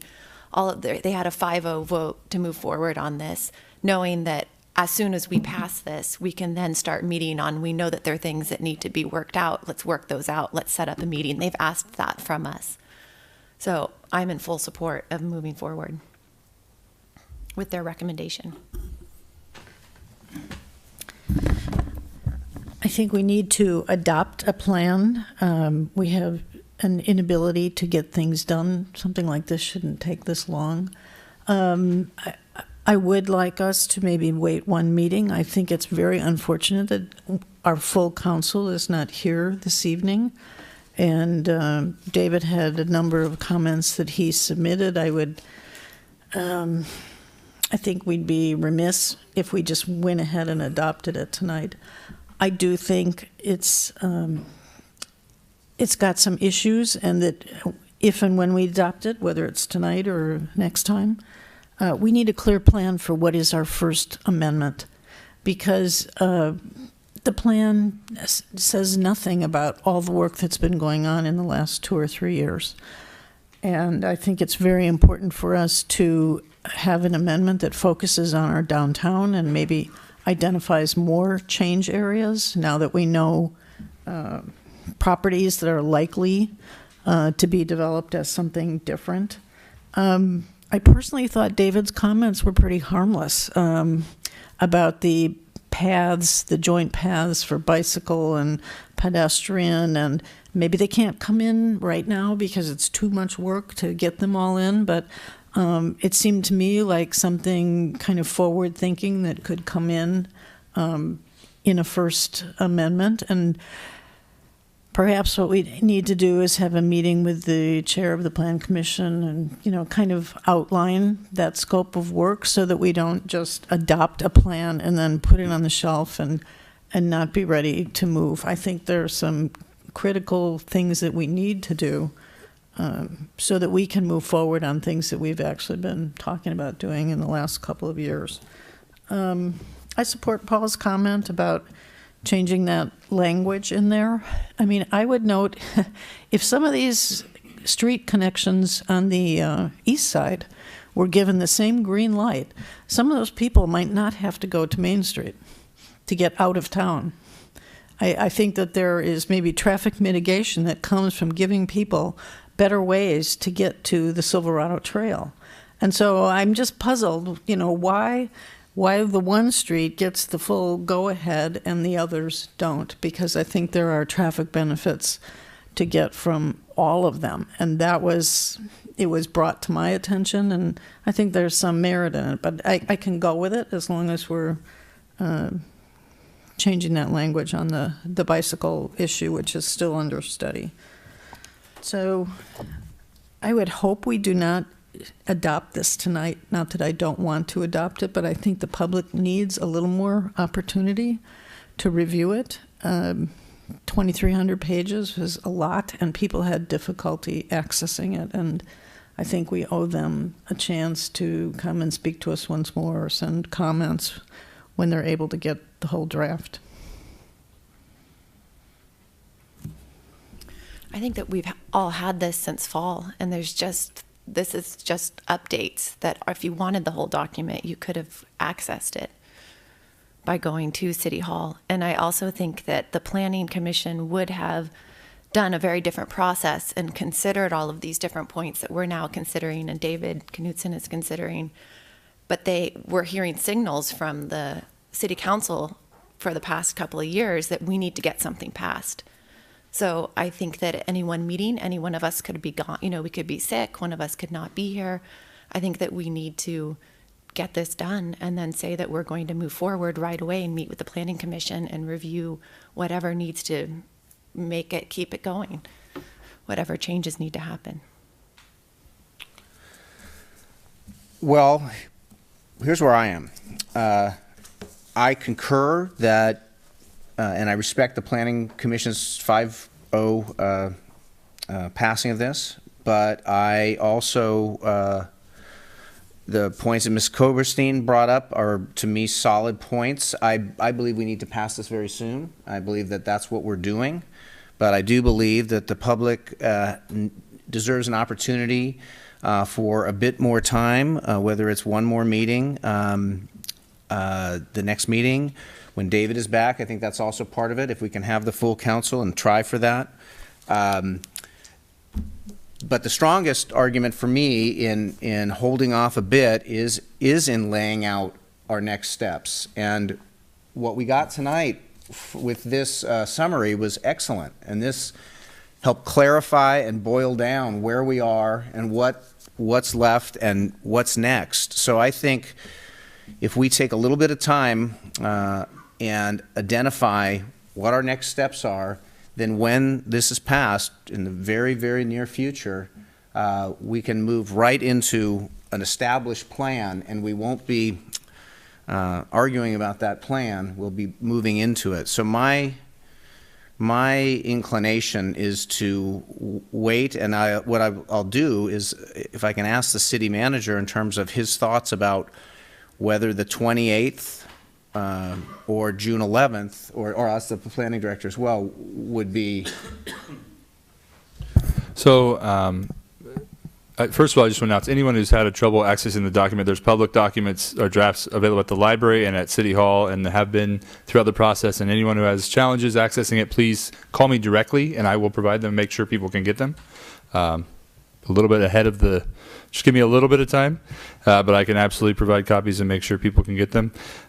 However, staff understands that this is a lot of information, and we did anticipate that the City Council may desire a second hearing. The Planning Commission did, and so we have looked at June 11th as a date. We've asked the consultant teams to hold those days to be available for more questions. Obviously, there's a little bit of a budget impact to that, but staff feels it's critical to be able to have the teams available to answer any question that may come up from the council or the community. And so that date is available, and we did anticipate bringing that back for final adoption if the council chose to. What kind of budget impact are you talking about? We have not asked the consultants to quantify those dollar amounts. The Dighton Bhatia contract did anticipate 2 meetings with the City Council, so that would not be a budget impact. Making the minor changes that the City Council has identified, and if they support the Planning Commission's changes, also will not be a budget impact. However, asking our levy experts to come, that's been purely outside the scope of the general plan contract that was approved by the council. Staff is using planning consultant budget that's been saved, frankly, because we had a planning consultant who worked for the department leave, and so we have some capacity there to cover those costs because we felt it was critical given the concerns that were voiced by the community over levy impacts. But so we could ask them to come back, and there will be a few $1,000s charged for that. It's within the current budget, and staff has the capacity to cover those costs. I'm not sure that Mr. Barnes or Mr. Volivis would be available. However, we will seek to be ready to answer any questions that come up, and staff would just ask that any questions or concerns that do come up through the process be forwarded quickly in writing, so then staff could get answers from our experts, even if they're not available to make the meeting.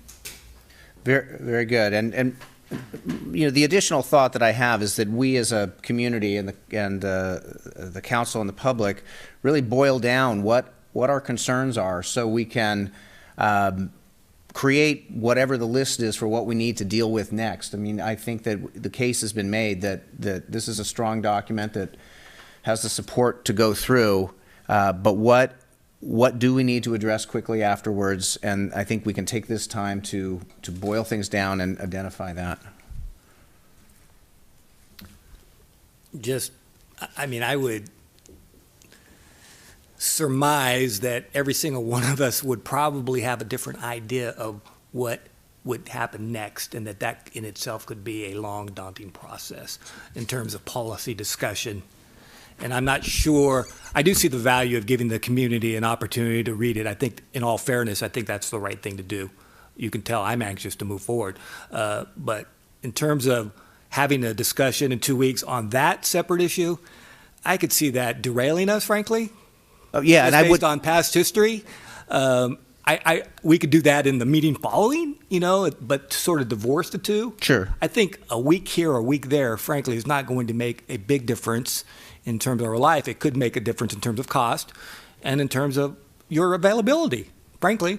Well, what if we say if it's identifying the possible next steps, and as you're saying, divorcing it from this, but at least having those cataloged? Generally. So staff has a little bit further input that may help the city council. So in an effort to follow up on the housing strategy goal, as you all are aware, Mr. Presswich has hired an assistant to the city manager who's going to be spearheading that policy goal, and we have tentatively scheduled a joint session with the City Council and the Planning Commission on June 25th as a goal to kick off the housing strategy, but that could also serve as an effort for the joint bodies to prioritize general plan changes. I think the context and the goal of intensifying and looking at other change areas could be a absolute topic of discussion. And so if that would give the City Council a little bit more comfort to know that that is already in the works, that would be a perfect opportunity, I think, to begin to have that discussion in a comprehensive way, looking at housing and some other issues that are likely to come up. That's excellent. I think that would be great. I also think we should get our value out of whoever's going to talk about levies and inundation maps and all that. Have them talk tonight. I'd love to hear it. I don't have any particular questions. I've seen the dialogue going back and forth, but Sure. that would be... Mead and Hunt are preeminent experts in levies in Northern California, and I would welcome to have their input on these topics. So, with the mayor's permission. Yes. So please.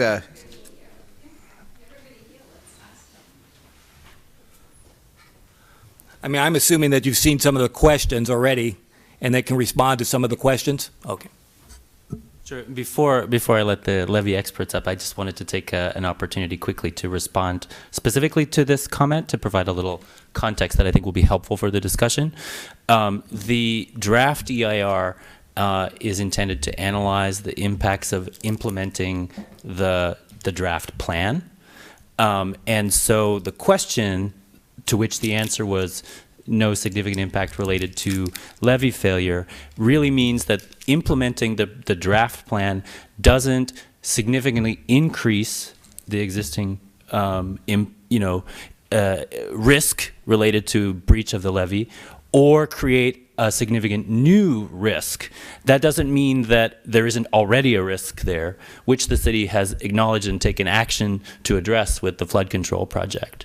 So that's just a little point of nuance, if that's helpful, that the draft EIR is solely looking at the impacts, the potential impacts of implementing the proposed plan and whether or not that would increase or create new risk associated with the levy failure.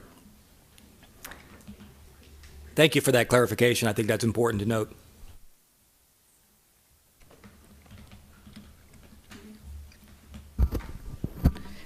Good morning, Mr. Mayor, or morning. Good evening. It's been a long day. Sorry, I apologize. Council members, I'm Nancy Moritz. I'm with Mead and Hunt. And Noah nailed my last name. That's the first time at a public hearing that's ever been said correctly. So good job. You always say it like you want some more Ritz crackers. But anyways, just to kind of address the concept of the comments, I missed your name. I apologize. And to kind of piggyback on, what Diet and Batia basically proposed is that basically approval of this general plan is not going to increase the risk of flooding. Inherently, basically flood agencies all around the country have changed from flood control to flood risk reduction. If you're living adjacent to a river in beautiful part of the area and you're in a floodplain, there is going to be flood risks that are just going to be inherent and existed prior to any improvements and were improved by any improvements that were made with the flood control project. There is a certified levee in this area to 100-year level of protection, which is better than a lot of areas in California. So that's pretty much the area that you're dealing with. As far as some of the other comments, there's a FEMA map that was updated at the time of the flood control project, so you actually have a recent, FEMA updated map, and it shows the areas that are protected by, levee, basically that are protected by a levee, which would inherently, if there was a levee failure, would be subject to inundation. So I think, in our opinion, in Mead Hunt's opinion, is that, the general plan does adequately meet the state requirements for a general plan, and nothing would introduce any additional flood risk or anything of that nature. Just to kind of sum it up. It's not very specific, I know, but. How about the sufficiency of the maps that we have included in the general plan? The inundation areas, those kinds of things, or potential inundation areas, I should say. Correct. So the FEMA map is included. It clearly shows the delineation of the areas that are protected, by levee, by levees and everything like that. If you have very specific questions, Ryan can definitely get into that. He's, definitely dealing with more of the modeling side of things. But essentially the difference is between the models and the ground surface and the survey. But a lot of the assumptions for the actual flow of water and things of that nature are actually similar to the maps you already have. So you wouldn't really be gaining any additional information on top of the approved FEMA maps. That's the reason that FEMA requires those maps, is to establish, an estimation of the risk for the people living in that area. And, I think that they adequately do that. Any additional maps wouldn't necessarily be required, because there's nothing that states that the maps that are in there already cannot serve a multiple purpose. So they can meet multiple criterion under the general plan requirements, which it does. And there's nothing that says that that has to be separated out. It does call out specifically certain types of levees that are in the Central Valley and under the jurisdiction of the Central Valley Flood Protection Board and stuff like that, but nothing, particularly that would affect the city of St. Helena. There's no levees in this area that are in that category, essentially. So that would require this additional document, which is essentially the same assumptions that the FEMA map already has.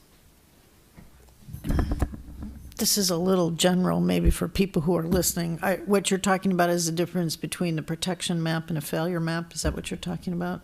Just Yes. for the benefit of... Yes, that's correct. And you're saying the failure map is not required here because that relates to Central Valley levees? Yes, that is correct. And it would be adequately covered by the 100 and 500-year FEMA inundation map areas, which So show protected that map, levees. in your view, covers the same area that would be mapped by a levee failure map? Yes, and Ryan can correct me if I'm wrong. Or maybe Because the actually- protection area is the same? Yeah, I can step in here. Ryan Greif with Mead Hunt, and I did spend some time considering the comments received during the draft EIR process and thinking about if a levee failure inundation map would show something substantially different than the zones shown on the FEMA flood insurance rate map. And I believe in this case, because the area shown as protected by the levee is Could we inclusive. maybe refer to the page, this in our multiple page? I'm sorry, go ahead. That's the protection area there, right?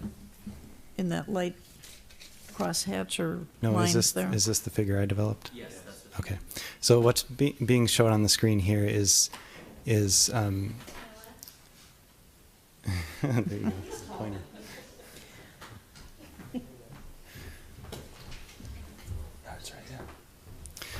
So this is a map that does show the approximate area that could be inundated due to a failure of the levee or the flood wall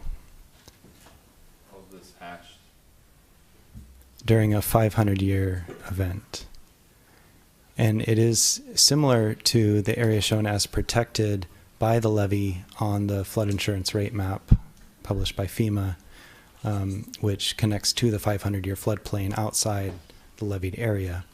There are small differences on the southwest side of the inundation boundary, primarily due to the topography that's used to delineate the mapping, not necessarily due to differences in the water surface elevation used for the analysis. This area is mapped as a conservative envelope or combination of both the area shown as protected by the levee on the FEMA map, as well as some additional area that I found that could potentially be outside due to the assumed ground surface elevation due to two different data sets being used. So it's kind of a conservative envelope of both areas. And the water surface elevation that I looked at to develop that contoured area was based on the 500-year published FEMA water surface elevation after the change due to the levee project, after that LOMAR became effective, for a location on the Napa River upstream of the leveed and floodwall area. So it's a conservative estimate, 500-year elevation, not the 100 or 200-year elevations that might more commonly be used to analyze levee failure impacts, and also looking at a breach of the levee farther on the upstream side of the levee floodwall area, which would be higher in elevation than something assumed farther downstream, and also using the conservative assumption that the water surface elevation in the river would become uniform within the levee protected area following a breach. So that would be assuming a very conservative large breach of the levee and assuming that the peak elevation in the river would be sustained for a sufficient duration to completely fill the levee protected area. In reality, that peak is going to occur for a moment in time and then decrease. So I believe that this is a conservative representation on any account. And I'm sorry, Councilmember Koberstein, I do not have the specific page number. It is an individual attachment, attachment 8 to the staff report. And I will have that when we come back. What I can say, maybe it's a little bit helpful, in the plan itself, there is figure 9.1, which shows an area that's protected by levee. And so we can't, unfortunately, use this machine today, but you'll see that the map, or the area shown on Ryan's map here, is almost identical to this area here. And so that's the grounds for saying that the map that's in the plan is essentially identifying the area at risk.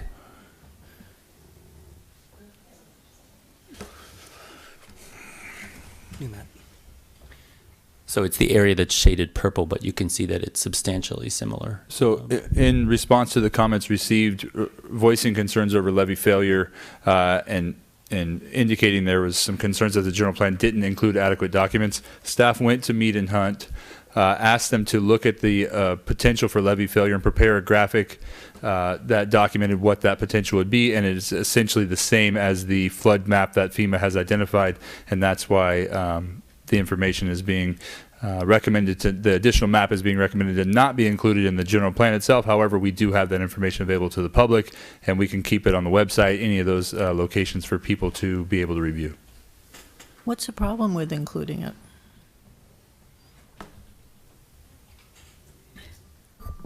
Hi, this is Nancy again.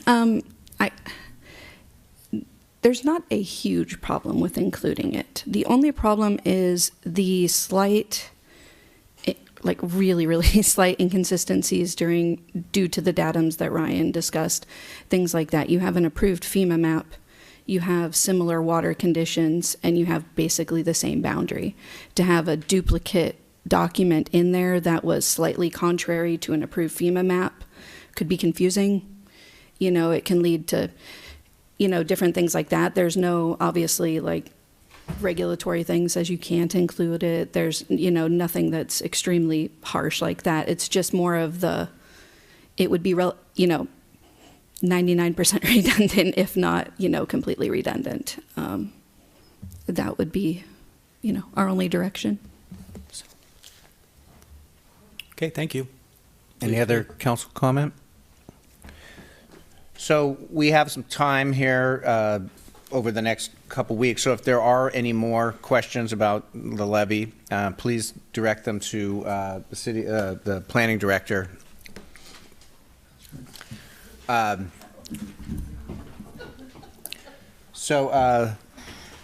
With that, is there any more council comment on this?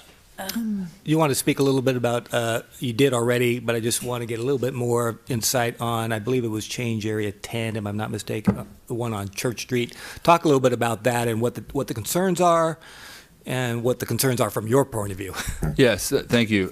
So change area 10 is about a half an acre, 4 parcels, 0.39 acres, I think, 4 parcels that are identified as, they're currently medium density residential. They're identified as proposed to go to mixed use, and the current language says, or to facilitate the construction of a parking lot. Staff's not certain the impetus for that language. I think it was in the plan when I was hired in 2015, and staff had not heard from those property owners at all until we did the legal requirement of noticing every parcel that's proposed to be modified with the general plan. I think the properties had changed hands since 2007 when the general plan was initiated, and so some of those folks had bought them with the intention that bought their properties with the intention that they would be redeveloped as a single family home, or neighboring folks had bought their properties with the understanding that the homes across the street would essentially stay the same. The Planning Commission heard comments from the public and is recommending maintaining that parcel or those properties as medium density residential rather than going to mixed use. From the staff perspective, our mixed-use zoning code has not been written yet, so there is flexibility should the council choose to keep it as mixed use. That could provide some flexibility. Right now, our mixed-use designation is identified specifically as allowing vertical mixed use, so residential above commercial, or horizontal mixed use, meaning that they don't necessarily need to be incorporated in the same structure. So there is some flexibility built into the general plan policy, but obviously it doesn't get into the specificity of zoning. But the concern was basically the change of existing properties. And I would say, although there was a general concern and a desire to keep it as it is, the parking lot reference was really what was kind of very frustrating to some of the residents.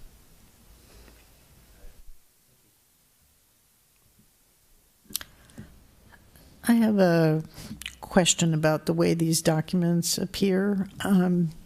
Is it, if we are going to put this off, the only reason I would do it is so that people have a better chance to grapple with this document and organize their questions. And what we have here is 2,300 pages with no kind of tabs in between, you know. So if you want to say, take me to the beginning of these comments, you can't just hit a button and get there. You have to scroll through it.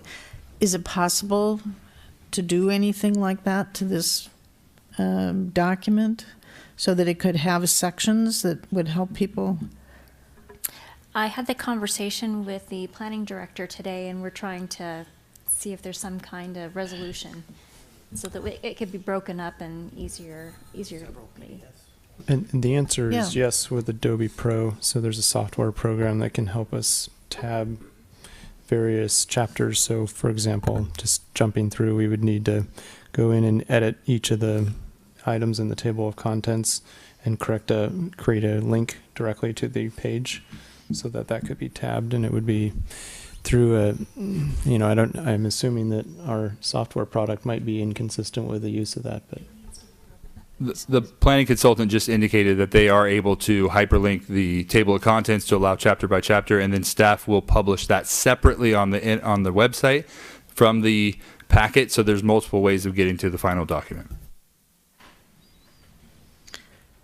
Do you have any problem updating the acknowledgements to list the current planning commission and city council? Page 1801. So there is intention to go through and do one final update to those types of things, but the consultant was desiring to do one versus multiple iterations of updates.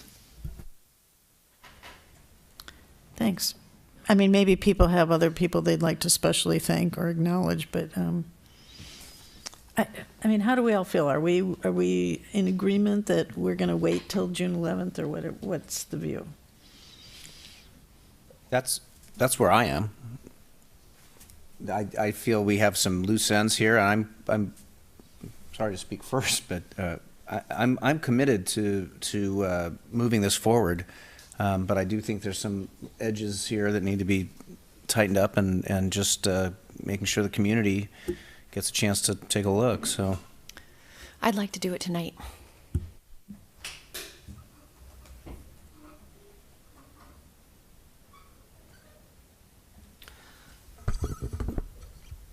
It sounds like we have a 2-to-2 situation here. I'm willing to wait the 2 weeks, but with a really narrow scope in the next meeting, frankly. And I always have to keep an open mind, of course, but I can't imagine anything derailing my view of this general plan. And I don't need to be acknowledged. You can remove my name. You're already in there. And put Mary's name in there twice. No, I'm already in there too, but okay, that's Anna's fine. not there, That's not a David's big deal for there. me. What about the PG&E issue? Can you speak to that? So that was my last question. Yeah, so the change to PQP was analyzed in the EIR, so that can absolutely remain. To PG&E's point, they were not notified that the change was made, and it was not identified as a change area. Going back to the 2016 identification to intensify it to mixed use would in no way push the EIR outside of any realm of development that was anticipated, and so that's before the council. The council can choose to keep a parcel owned by PG&E that's been identified as a location for some potential municipal use as PQP. That may frustrate PG&E somewhat, or they can direct staff to change it back and have no implications. Okay. I'm having a change of heart here. It seems to me that the subsequent meeting is for people to come and make their further comments about things that are issues to them, which are probably going to go on our to-do list for the next amendment. And so that maybe that is sort of a work session on the 28th or maybe June 11th, where we are compiling where we are going with the First Amendment as, real focus of where we're going next. Seems to me we're not going to fundamentally go back and change or do any new analysis based on those comments. So I'm inclined to go ahead. Okay, and so stating that, let me ask this about Oak Street then. Is that then a choice that is made here now, which way we want to go on that?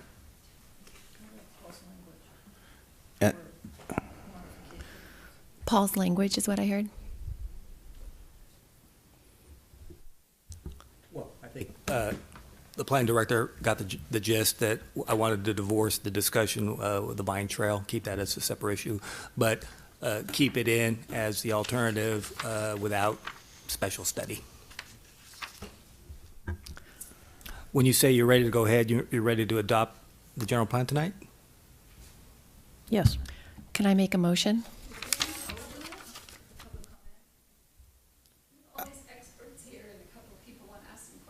Well, I've already opened the public comment for the 4 minutes, so so if a motion is going forward, I'm just trying to make sure that what's been covered. The point is that nothing substantive would change if we held off. That what we would be doing is sort of gathering material for what would happen next. So I do believe that the public, the ability to look deeper into the document is important. But if we are saying that nothing substantive will change, and that what we are doing then over the next couple of weeks is gathering material for the next step, I do see the rationale for moving forward. I still feel like the June 11th date is the date that I would stick with. So if you move forward, it would not be unanimous tonight, but I do respect the Planning Commission's unanimous decision.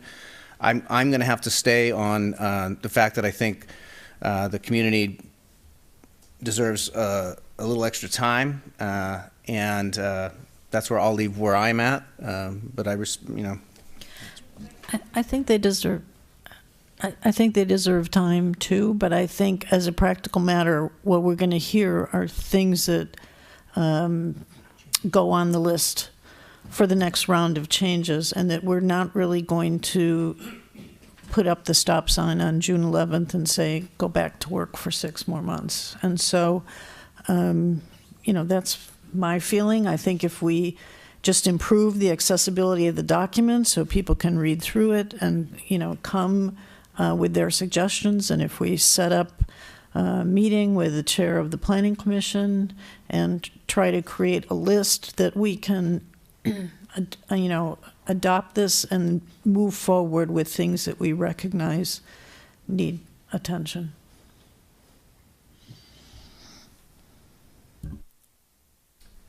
So I'll make the motion to adopt the recommended action. Yes, let's close the. Specifically, I typically don't do this, but I'll do this. The recommended action is to certify the final EIR, adopt the sequel findings of fact and statement of overriding considerations for the St. Helena 2040 General Plan Update, Transportation Network Enhancement Alternative, adopt the mitigation monitoring and reporting program for the St. Helena 2040 General Plan Update FEIR, approve and adopt the St. Helena 2040 General Plan Update, directing staff to make any desired revisions, the revisions that I noted, including those recommended by the Planning Commission, including changes required to incorporate the Transportation Network Enhancement Alternative General Plan Update. I second. And for points of clarification regarding direction on the June 11th meeting, we can deal with this with a separate direction or include in this motion or separate? It would be appropriate to add that additional direction to this motion.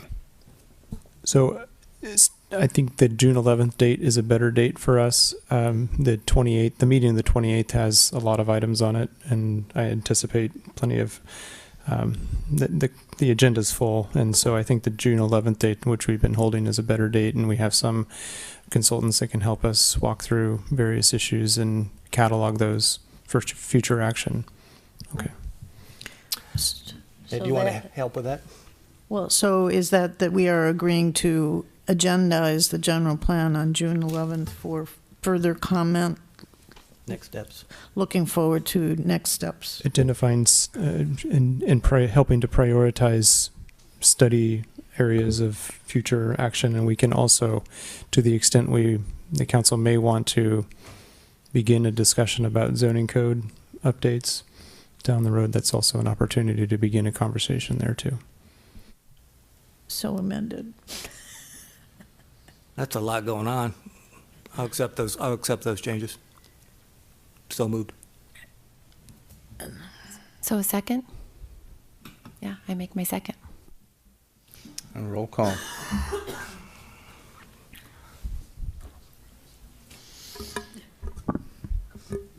So we have it, I just want to make sure I'm clear. It's one motion. So that was one motion.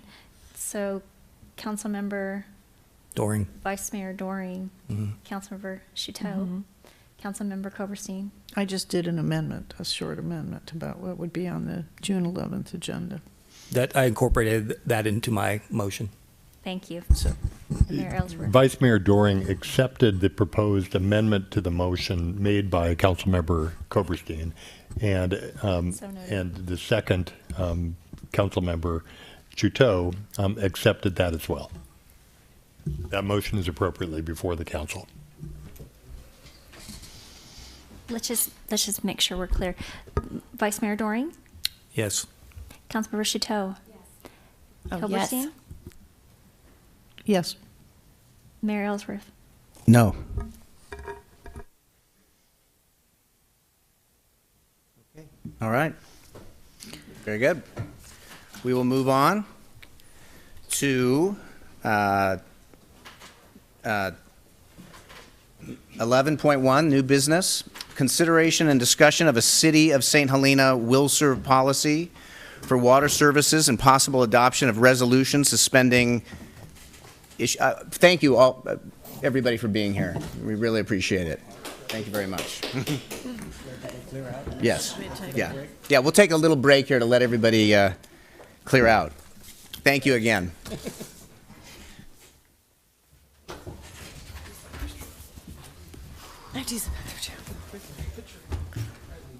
Wow.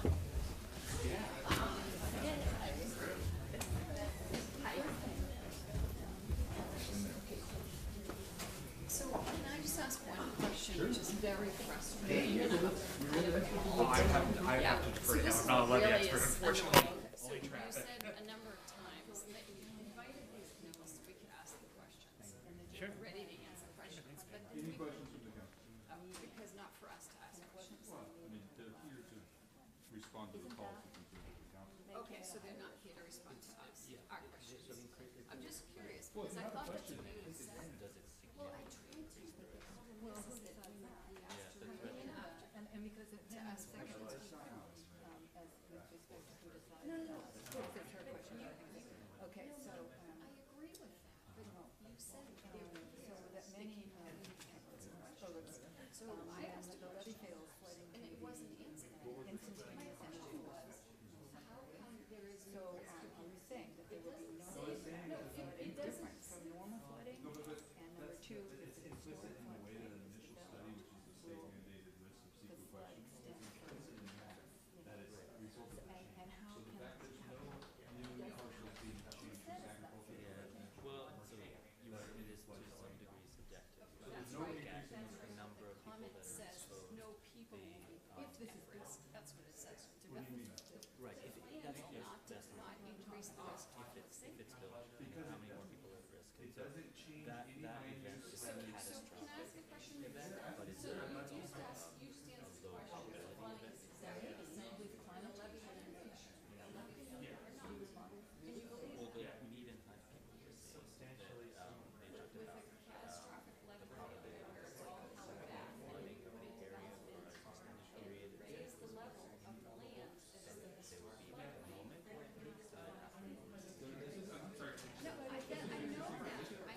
Okay.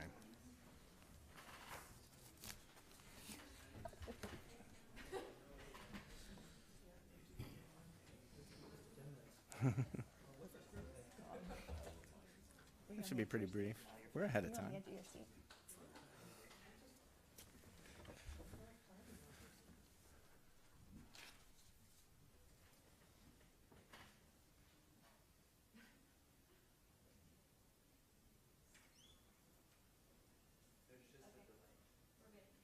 We're good? Okay. We're going to move to the item we added tonight. I'm going to hand over to Mr. Prestwich. So, with the appointment of the next planning director, what the process involves the city manager making a recommendation to the council, and the council ratifies that decision. And so I've spoken with our human resources director about our ability to absorb another recruitment. We've just finished a couple of recruitments, and it's been a busy season. But we're confident that we can move forward very quickly, which would involve planning advertisements in various publications, making sure the planning community knew about that. I tend to believe strongly in the idea that we give them enough time, 3 to 4 weeks, to know about the opportunity, and then we move very quickly on interviews. We, in fact, for the assistant two, we notified the applicants. We had already selected the day we would interview, and we asked them, what time of the day are you available? And we worked that way and handed interviews within a week of the closing of the application, and a decision was made the following Monday. And that would be the process by which I would want to move forward with the recruitment for a planning director. However, I know you had success in selecting the city manager through the procurement of a firm, and in speaking with representatives of that firm, that can also be accomplished whether it's in-house or through a firm, which would replicate a process. We would both begin the following day. We can begin that work tomorrow, knowing that we have a date of transition of June 11th, and we may need some interim assistance in the meantime. We probably will. I would expect both processes would include a community panel, which I imagine would include at least it would include 2 council members, a member of the planning commission or 2, and a member of the public or 2, and then a separate staff panel, city manager, planning staff, building staff, and perhaps an outside planning director from another agency. Both use of a consultant or the city would probably move down parallel tracks. The cost of using a consultant would be approximately $17,000 to $23,000 ballpark. Some of those costs, the up to 23, relate to advertising costs, some of which we would incur as well. So I would imagine our costs would be $4,000 to $6,000, depending on where we advertise in various publications. So knowing that, interested in number one question of any preference on if we do this recruitment in-house or bring in a consultant. So that's question number one. And the second question would be, are you comfortable with the 2-panel concept where after the day of interviews with the selected candidates for interviews, there's a discussion among the 2 panels, some thoughts for me that would help inform a recommendation to the council. So feedback on that. And then third would be any council members interested in assisting with that interview process. I have a question. Which one do you think will get us the better person? Hiring a consultant or just doing it in-house? You know, I don't have a strong feeling one way or the other. I felt like the recruitment that we did for the assistant to the city manager, I think we did an incredibly smart recruitment, and we landed very good candidates. It was actually a very tough decision because we had so many good candidates to choose from. And that was in-house? And we did that in-house. For the 4 to I'm 6 instead of 23,000, right? That's what you're saying, that cost? Right, difference? and these are just advertising costs. And a recruiter would do the same good job. They would have advertisements and produce a nice cover brochure that would sell the community and the position, and I think we would have equal success with them. But they cost more, so I'm trying to figure out what's the benefit of going with a recruiter. It's probably just the ability to farm it out to a consultant as opposed to staff. It's just it would be another item on the to-do list. So we don't have staff capacity right now. We do, and so I've confirmed that we have capacity because we've just finished up a public works assistant recruitment and a water treatment plant, wastewater treatment plant operator, and the assistant 2 position. So a lot of work has happened in the HR department, but it's something that we feel we can take on. But I wanted to bring that to you for your feedback. How long was the recruitment process for the assistant city manager? I think we had it on the open for 3.5 to 4 weeks, so a little longer runway to make sure we timed publication in a magazine called Jobs Available, had it posted in Southern California and Northern California, and in a couple of other areas. And so we would want to do the same thing with this position. And I haven't talked to Noah about the preferred location for planning jobs and where they're advertised, but we would want to make sure that we are there. And typically, most of the locations for advertising today are online, but there are a couple paper-based products that we potentially would want to time, and we would be looking into timing. Western City Magazine through the League of California Cities is one of those. Jobs Available is a small jobs-related publication that a lot of public sector city jobs are advertised in. So those are two that publication tends to come out every 3 to 4 weeks, so it's pretty quick.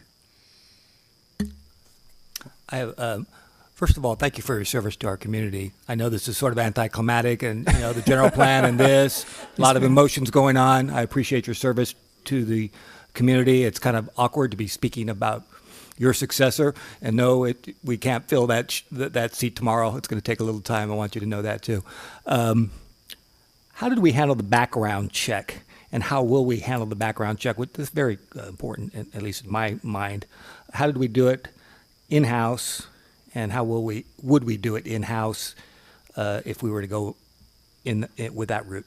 So how did we handle it in the context of the assistant to the city manager? Correct. I made phone calls to references for my final 2 candidates. I used a panel of staff and one outside department director in a different city to help inform the review. I used the planning director and the public works director because they were 2 positions that I saw this person helping with most, 2 departments that have a lot of workload. And then we used an administrative services director in a different city to help add some perspective. And so after narrowing the field of 10 candidates, we interviewed 10, we narrowed it to 2. We all agreed on the top 2. And then and then I made phone calls to each of their references. And in the case of a recruiter, what we would experience is that the recruiter would have their staff assist with follow-up telephone calls of the references. And so it wouldn't necessarily be the recruiter, it could be their staff member. But that portion of services would be included in the $17,000 to $23,000 potential cost, correct? Right, that's all inclusive. Right. That is an important consideration for me. It's something I feel fairly strongly about. Not that we couldn't do it in-house, but I think that professionals do that. Anyway, that's one consideration that's of most importance for me in terms of doing a formal recruitment.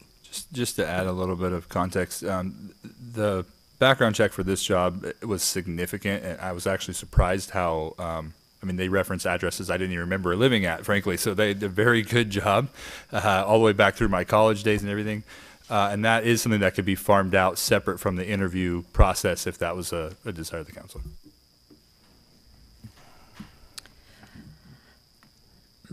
My thoughts about using a recruiter would be, since they had just done this in our geographical area, they might know of some highly qualified people who are interested. And that maybe that would be a benefit, maybe not, I don't know. But they certainly know who's out there and looking to move, and maybe we don't. I'm not sure how I feel about this committee. I don't know that every department head who is hired here should be reviewed by a committee of residents. it's a little different than when we hired you, and we did that. I'd like to know what the rest of you think about that. And just to clarify, when I say community panel, what I'm anticipating is 1 or 2 members of the public, 1 or 2 members of the planning commission, 2 members of the council is sort of my thinking of a community panel. And then on the staff side, probably the building official, the senior planner, the city manager, and a planning director from another agency. Is that the normal way you do it in other cities as well? It all depends, I think, partly on the position. And in this case, my sense is that it's helpful to have some community perspective on the position. It's an important role within the organization.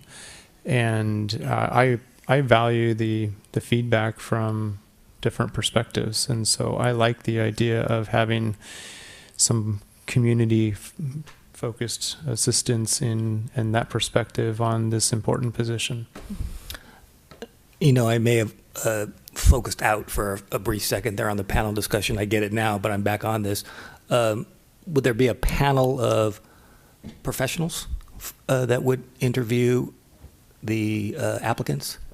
Professionals, I mean, other planning directors. Have you ever used that concept? Because I think that would be actually more valuable than, maybe I missed that. I'm sorry. I'm sorry if I did. At a very minimum, we would have 1 planning director and then a senior planner from our staff. I think there's also an issue of fit. We want to make sure that the person that we move forward with is someone that we feel will fit within the organization. So there's some valuable feedback that would be gathered from having some of our staff involved. And so our chief building official, for example, is a good example of that. The senior planner, I think, is a good example of that. And then I would want to recruit a planning director from another city to help keep the applicants honest on and to provide some independent feedback on their technical knowledge. Right up your alley, Mary. So are we leaning towards doing this in-house? Are we feeling that way, or? I'm okay with that, but I would prefer to maybe contact someone outside of our organization, some organization that can really do a robust background check. Okay. With calls and every address since you were 13 years old. I like that kind of information. Okay. We'll check all their social media accounts.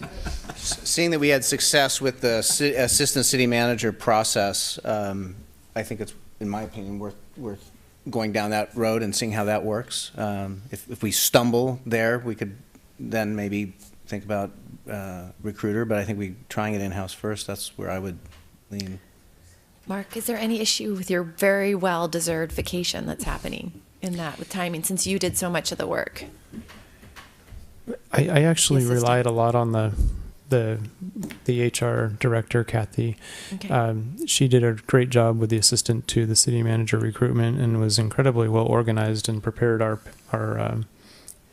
panels with information, and it was an A+ recruitment. And with this, the first step will be to get organized, look at some deadlines and some timing, and begin to develop a plan for advertising, and then narrow the focus to a date for interviews. And I would prefer probably a Monday or a Friday. We would include that in the advertisement that goes out so that we can plan for that, and then the applicant would choose a 3-day weekend on one end of the weekend. And so we would begin that conversation tomorrow. I'm going to be available by telephone tomorrow and can talk to her about that if we're staying in-house. And I think I can also talk to a recruiter about some of the background check work that could be farmed out. Okay, great. Do we have consensus on the panels? I'm okay with whatever you think is the best. And so if there's a council member or two that's interested in volunteering, you're welcome to do that. Otherwise, if you're okay with me picking you, I may pick you. Yeah. And the same would be true of the planning commission. I would probably ask the planning chair to offer a person or two up to help us. And it may be calendars also that we need to work around. So it may come down to availability. I'm good with you picking. So overall, what are we thinking in terms of time frame? I actually haven't given it too much Like- thought, but I think we're looking at about a month before the closing of the position. So we're on the 14th of May today, say mid-June for the earliest that we would close. We may need 5 or 6 weeks from now. So sometime in mid to late June, the position would close at the earliest. And then I would expect that we would have interviews within a week. So we would need to quickly turn around and vet the applications. I did that over a weekend on my assistant too. And then we notified candidates what their time was immediately the Monday after it closed. So we closed on a Friday and we notified applicants of their interviews on a Monday. And then we held the interviews the following Monday. I would try to adhere to as strict a schedule as we can to make sure that we don't lose people that are interested in our opportunity. That we're likely talking middle to end of July by the time somebody gives their notice. And I think you're right, and we would need to honor a 2 or 3 week, or even in Noah's case, there's a 30-day requirement, and so in his contract, and so there's some timing issues maybe involved in that too. Okay. So the other effort that Noah will be assisting with is helping to identify some interim services to help our planning department, because we'll lose 50% of the planning staff on June 12th. Okay, so I think I have direction. Thank you very much. Yes, thank you. And thank you, Noah. And I'm glad that you were able to see this general plan come through on your watch, and Yes. you did a great job, so thank you. Thank you. Okay, we will move to our final item, which is the consideration, 11.1, consideration and discussion of a City of St. Helena will serve policy for water services and possible adoption of resolution suspending issuance of will serve letters pending new development of new will serve and water neutrality policy. And this is Ms. Smithies. But I am going to recuse myself first from this Okay. one. So good night. Good night. Thank you for everyone. being here. Thank you. Before you go, Councilmember Chuteau, it's your obligation under the Political Reform Act to actually state on the record the reasons for your recusal. I'm recusing myself because of my husband's employer. Is that enough? Is that enough? Is that enough? I need to pull up the agenda. Now I don't know what I'm saying. It would be, I think what you're getting to is that because your husband is an employee of the Hall Winery, that the development of this policy direction from the council could impact your financial interests through your spouse, and at least as recognized under the State Political Reform Act. Yes, thank you. Thank Please always clarify for me. Thank you.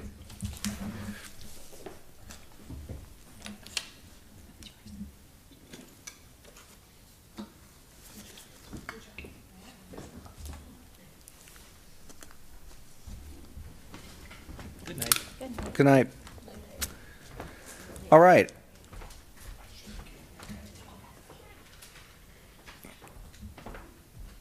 So 11.1 is Ms. Smithies. Yes, I was just waiting for Mrs. Chateau to come out the door. So this item was discussed over the past, I want to say over the past year, it's been brought up, discussion about, do we have a will serve policy? Do we need a will serve policy?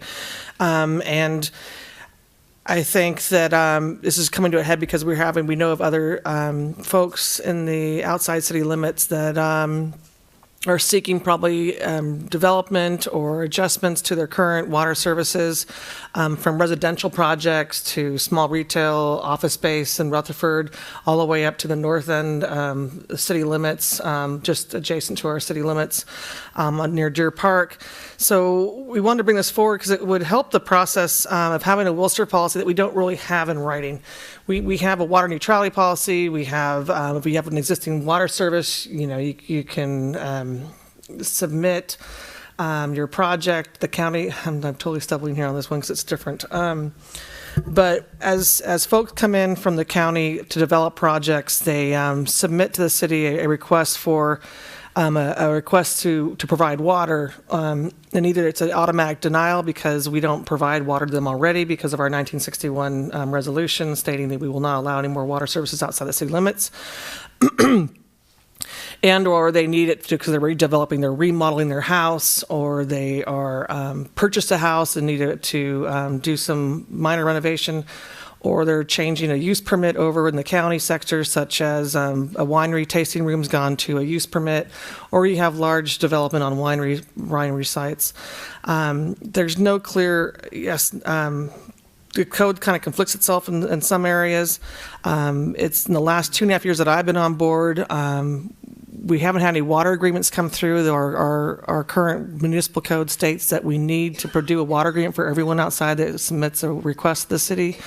And yet that it's been a little inconsistent for the small residential. Do we really want to require water agreements for someone just doing a remodel on their house to guarantee they're not going to go over 150 gallons per day per bedroom?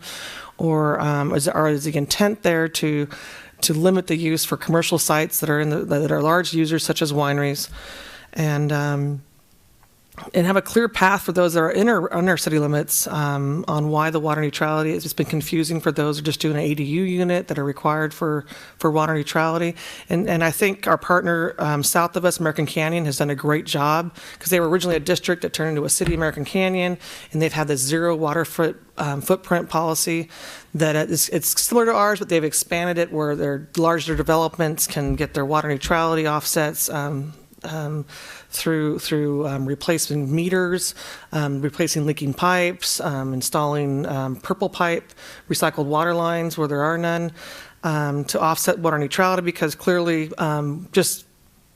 it's not sustainable to offset water neutrality by requesting them to do off-site retrofits of bathrooms within the city limits. We got a project that has proposed 300 offsets, retrofits, off-site retrofits, but I don't believe that that's sustainable. Or how are they going to go door-to-door knocking? Can we update your replace your toilets? But that, as a public works director, that's all I can do at this point in time. Whereas if we had an offset of 20% transmission, if they can reduce water loss, such as 20% water loss or a leaking 12-inch transmission main from Rutherford all the way to the city, that'd be a great benefit to the city ratepayers if a large development were to come in and could replace a section of pipe as part of their impact to the city. So then there's, as we know with our town, St. Helena at 684 McCorkle, they paid us $32,000 towards water conservation. If you had a large development, say a hotel that's coming into town, that would be a big impact and cost that we could be utilizing towards replacing water meters, going to a smart meter system so folks know when we have their leaks immediately on their house, or replacing such as transmission lines. So it's just something we want to discuss with you to help do some cleanup in our code, help make it easier, more transparent to both city staff and residents inside or outside the city. They're trying to do their development for their site, and it could be a will-serve application that would be universal inside and outside the city limits. Okay. Is there any initial council thought? No. Well, to be honest, Pardon? we hardly have anybody here, but do we want to open it for public comment, and then we can... I can open it for public comment if there's any... And before we do, if I could just clarify for the public and anybody watching, is that we've also prepared a draft resolution for the council that should be available at the back of the room for the council as well, and council members have that in front of them. I guess my thoughts are that it's more about large commercial use rather than residential use in terms of the will serve, and at a certain level wanting to make sure that the council is part of a decision if it's a large decision. So it's not so much with residential that I have a concern, but looking more at the commercial. And just like a follow-up, it's like right now I got to check for $500, which has been our deposit fee for reviewing water neutrality reports for someone on south of the city limits. And it's a tear down rebuild, similar to what we have in our city. Do we want to do a water agreement with that person, or which is per our code right now, everyone should be doing a water agreement outside our city limits that's coming to us for an application. The way I interpret the code, maybe I'm misinterpreting it, but it'd be nice to clear that up. I think we should still require these water agreements for single-family residential. I remember reviewing one myself.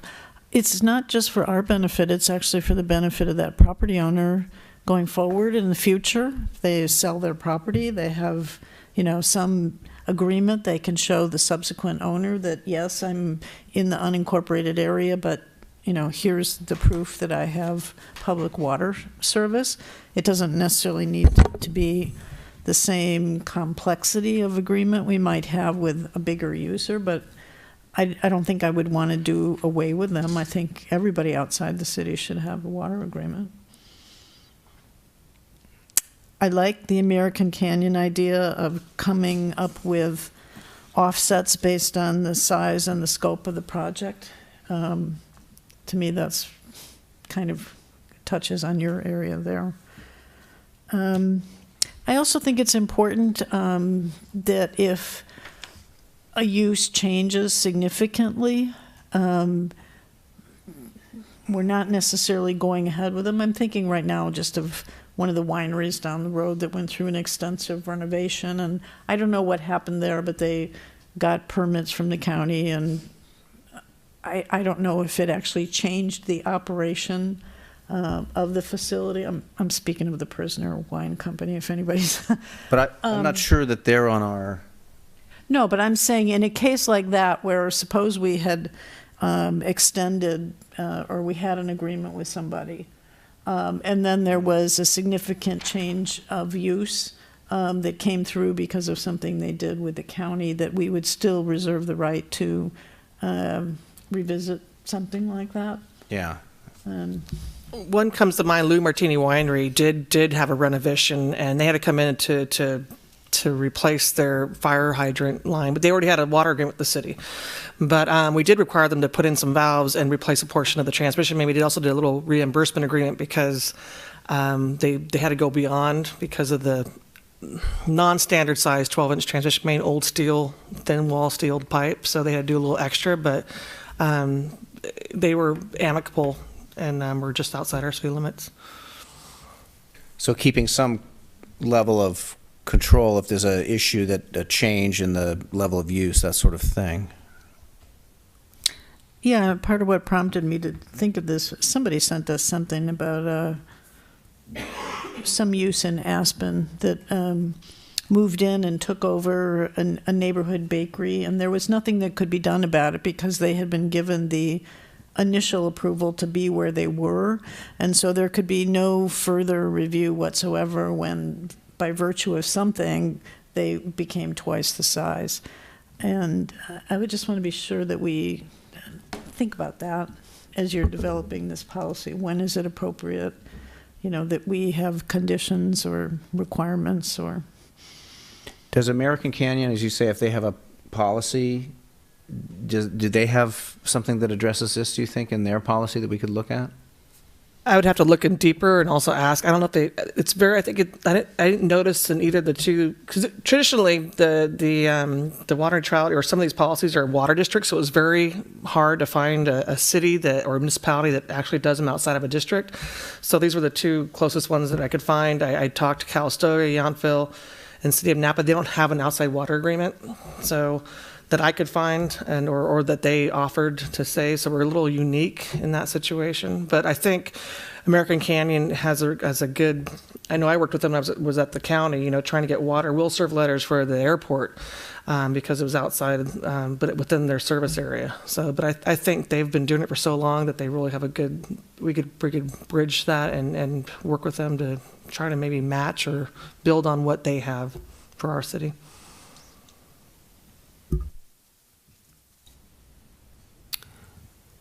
The only concern I would have is if you try to differentiate between residential and commercial. I have no idea what the law is on that, but it seems to me that it would be legally problematic to say, well, we're going to allow all the residential to go forward and get their will serve letters, but make it an exception. I have a question. How long do you think would it take us to be in a position to have a policy in place, a will serve policy? I mean, what kind of delay are we talking about? 6 months, a year? Depends what on are the how- factors? Depends on how much we're reinventing. If we're trying to build on something, build on what we have now, clean it up so it's very clear to applicants in the county and the city on how they have to meet our policy. It'd be nice if we could get it done in 3 months, because I know I have someone wanting to do their remodel and they can't get their county permits. Tear down and rebuild, that's going to take a lot longer anyways, but they can't get their permit to move forward without having that letter from us. We could do a conditional will serve until we have that dialed here. Looking at the difference between commercial and residential, is it something we can discuss in terms of volume? If that's a way to differentiate larger and smaller users, that's just a thought, that if the concern is with large users, or if the impact could come from larger users if we don't have a policy in place, that's just something I'm just trying to think if there's a way to find a different level. And the other question is, do we limit them to 150, which is the conservative septic approach, 150 gallons per day per bedroom, or is it going to be limited to their calculation, and then in the water agreement, do we assess penalties like we do for wineries? I mean, I mean, you have a whole bunch of single-family residences. Pretty soon you've got a development. That's true, too. well, I mean, the Zinfandel development, we don't have a water agreement with them. I mean, all those people on Zinfandel, it's a subdivision served by the city. There's no separate water agreement for each one of those. You know, when you think about this amount of water agreements that could be brought when they remodel their homes, if the county's been really good about having them submit a request to us. And did those people have wells before, or? I am not aware. I'd have to research it, or if it was a hardship. I'm not sure how it came to be. I know they're all in septic. It seems to me, if we're, thinking back to the discussion we just had about the planning areas in the plan, seems to me that we should give some thought to public health and safety issues that are present that would weigh in favor of extending water service outside the city, not just that you're doing a new house and a remodel and you'd like to connect to our line. I'm just something I just thought of. The city's having, the city of Napa actually said they're going to LAFCO because they do have one of those situations that's health and safety, but they have to present it and go through those extra. I don't know if Vice Mayor Doreen's heard about it yet, but I was, when I requested some feedback from what our neighbors are doing with their outside water suppliers, that was one way. They have to get approval for the hardship. And actually, it was one thing I highlighted in the city of Modesto, where if the property's outside the current water area, the applicant will need LAFCO approval prior to issuance of the will serve letter. I don't know if we go to approval, but maybe we would like their input or something, And maybe we make different rules for people who are in our sphere of influence, if it ever gets outside the city limits, versus people who are not. We could distinguish between those areas that we expect to ultimately annex, or could. Yeah, there's as we extend services, that discussion is opened. And these are existing services. They're just, they already have water service connections to the city. They just are, the county requires them when they do a remodel or demolish and rebuild a bigger house. Okay, so this is not for... This is not new services. This is all existing services. They have to get, we do have new services that come in, like, someone's near, our water service area, but they want to tie in a fire line. So we got to research. They submit a letter. I've probably got about half a dozen to a dozen, of these kind of letters that we just send them an automatic denial letter. We don't have water. We can't provide you a new service. And that's all they need to get their well drilled from the county. Right. Then you have the state input saying we don't want to provide a public water use system outside the city limits or in the city limits. There's a winery that's going to planning commission shortly that's inside the city limits that we've denied in the past, but now they want to expand their tasting room, which will trigger a public use water system. And the state came back to us saying, we want them to work with you. Can't you do something? And so we'll be bringing that to Planning Commission with a recommendation on how they can connect. 'Cause they do have an existing city connection for their inn without giving out the property name. Or can I get that? It's in process. It's Salvestrian Winery. We've denied them the pass for the winery, but they're expanding their tasting room, so they already have an inn. So we're recommending extending that service, them meeting their water neutrality for the additional use in their tasting room, but recommending that they do connect to the city so long as they meet their water neutrality. So that's an internal example. Right, internal example, okay. Do we have more direction from us as to, I'm going to have to go through it a little bit more. Can I compile my thoughts and email those to you?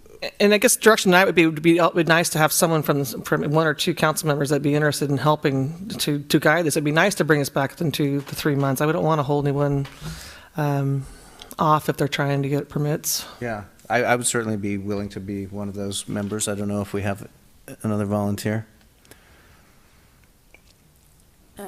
I would.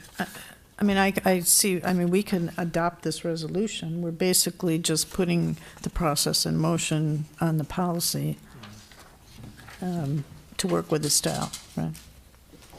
But what is it is there something you need an immediate decision, that you need to make immediate decision? No. Okay. It's just beginning to shape this into its... The only part of the resolution that we would recommend that the council pay close attention to is the provision that is directing staff not to issue additional will-serve letters pending the development of a new will-serve and water neutrality policy. And in that regard, one of the questions I think that staff would appreciate direction on is if you do want to give that direction to staff to suspend the issuance of will-serve letters for some interim period of time, whether you want to draw a line somewhere. In other words, to recognize perhaps that some class of projects could go ahead and get a will-serve. I don't know whether the residential remodel would be one of them, but it would be something that's a question, that's the guidance that I think staff would appreciate input and direction from you on.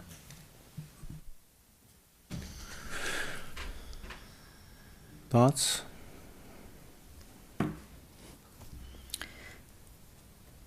I think I'm in favor of suspending them or deferring the issuance as long as there was some way for them to make their case, if it was a real health and safety issue or something. I can't imagine what it would be.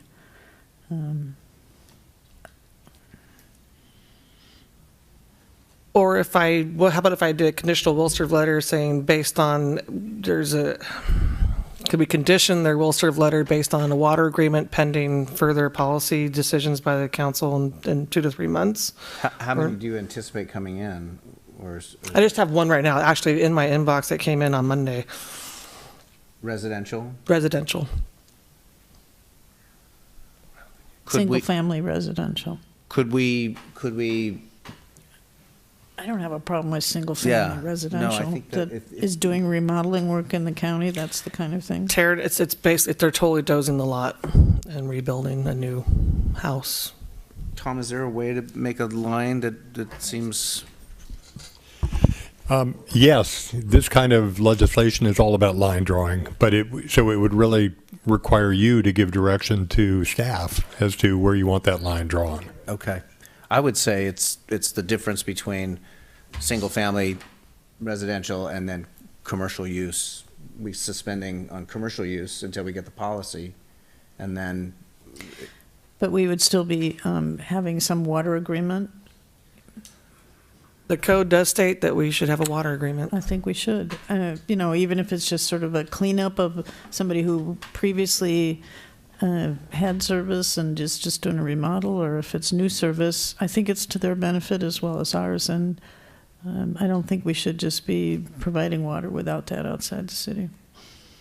And for clarification, when you're referring to single-family residential, I assume that you're referring to a single-family residential. Yes. In other words, a subdivision wouldn't be appropriate. Correct. So some wording to make that clear.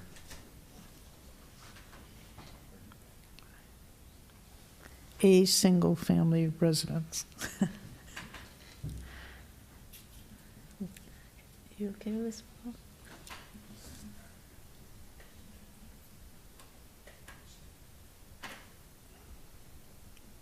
Mr. Doring, any thoughts?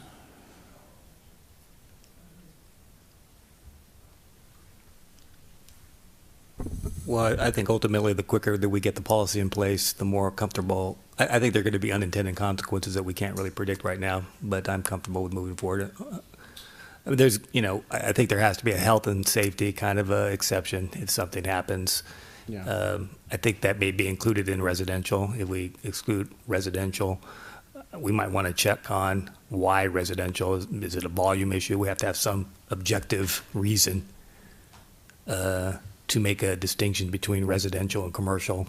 Because I still have trouble with the distinction. You can have a small commercial that is using less water than probably is using less water than a residential, and yet they're excluded. And then a single-family residential is included. So that to me is a little troubling. And anyway, is it a volume issue? Is it why is a single-family residential different than a commercial? If we can explore that, then I can feel more comfortable. Probably because of the water demand. So if you have a commercial, such as a winery permit that comes through, or a large development, or we have a proposed potential hotel north of us and a potential redevelopment south of us. I mean, those are large users of water compared to a residential that's maybe 450 gallons per day. But I see what you're saying, though. Unless we just let continue the will serve letters that bring the water agreements, solidify that we do want water agreements, that's per our code, and I'll bring those forward to council. Can you just clarify for me this county thing? You're talking about a single-family remodel that currently gets water from us, or no?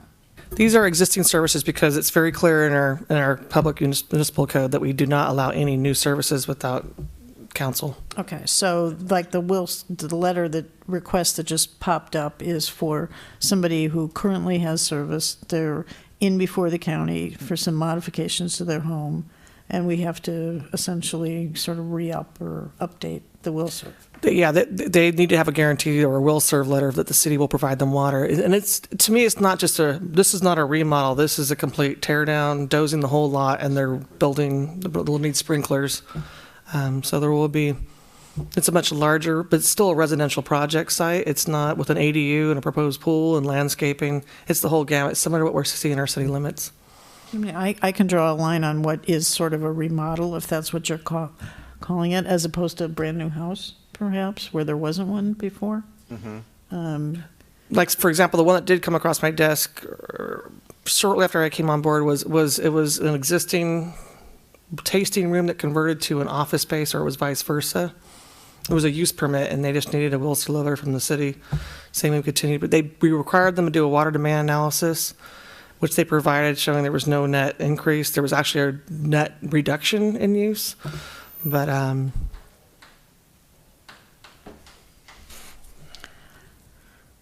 And what about the application? We currently don't have like a real application form, correct? No, correct. I mean, that part we could probably move forward with quicker than developing the whole policy, which would help, I think. Maybe the staff can come back and give us something or you guys can approve it as far as I'm concerned. Is there a model of a form? There's one attached to one the staff in here. report from American Hand, but I would put it in the city format and probably add some additional language about the water neutrality requirements and when it's needed. It'd be nice to clear that part up. Mm-hmm. Does that give you enough to move forward with? Knowing that, So what are we suspending or deferring? If you want to defer anything at this point in time, or just continue as the normal, but just bring it back to council. and if you're going to work with a few of us, we can clarify it as we go. Was that the thought? Well, I would say we're suspending or deferring, except for these single-family remodel things. Yeah. The one in my inbox is a complete rebuild, though. It's a complete new development, single-family residential. But it's new. Currently served by water. Currently served by water, but it's a complete rebuild.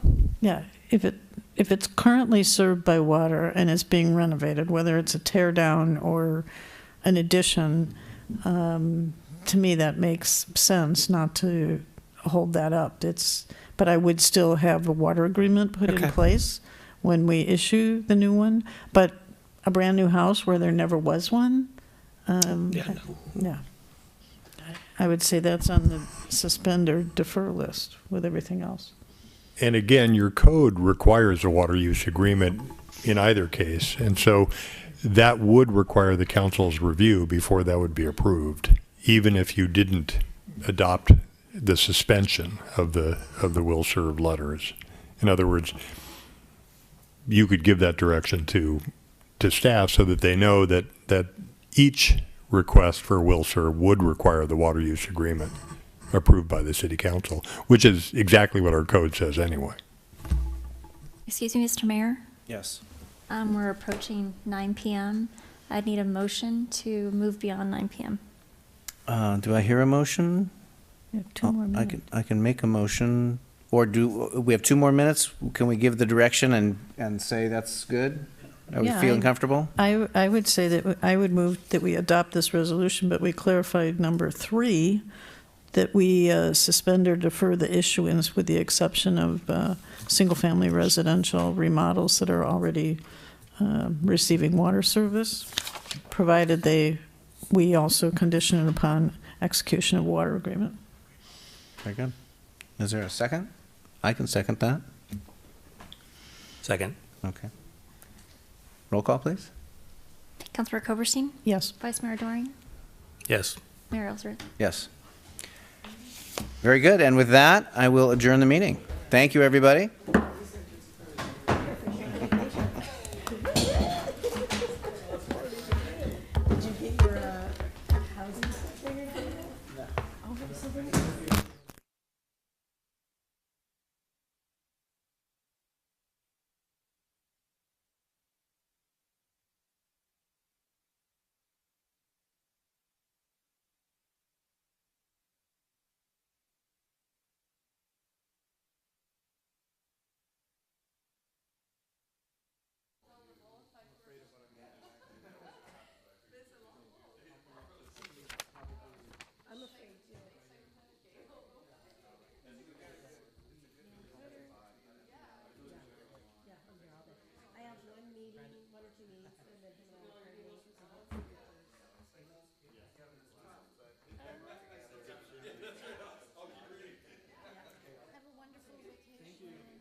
I'd just leave it.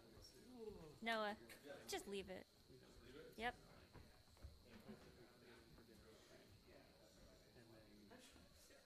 Oh my gosh.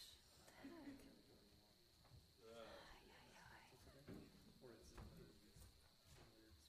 Luckily, it's a big city. Maybe there's someplace else we can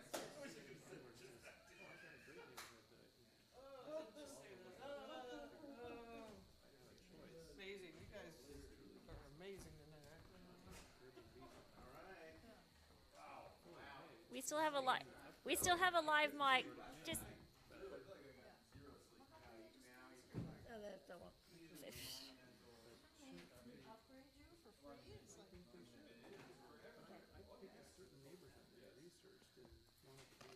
Wait, I'm having trouble. We're still live. Hey, Noah? No, that's still live. We're still going, just FYI. Careful what you say. You're being recorded. Can they edit that? Go to the 14th. Go. And Airbnb has my money. Uh-oh. Thank you. So Thank you. Sorry, I was stumbling. No, that's all right. We're... Well, you finally get to fulfill that campaign promise. Sorry it took so long. That got me into trouble the first month of my tenure here. Born and raised in Italy. It's like, I still remember. Being Being scolded. From the long places you recommend because the boss of Airbnb got canceled. So I don't know what area in Italy she was in, but Yeah. For about $100. Not $100. No, it was good. We got it done, my so. brother and sister-in-law went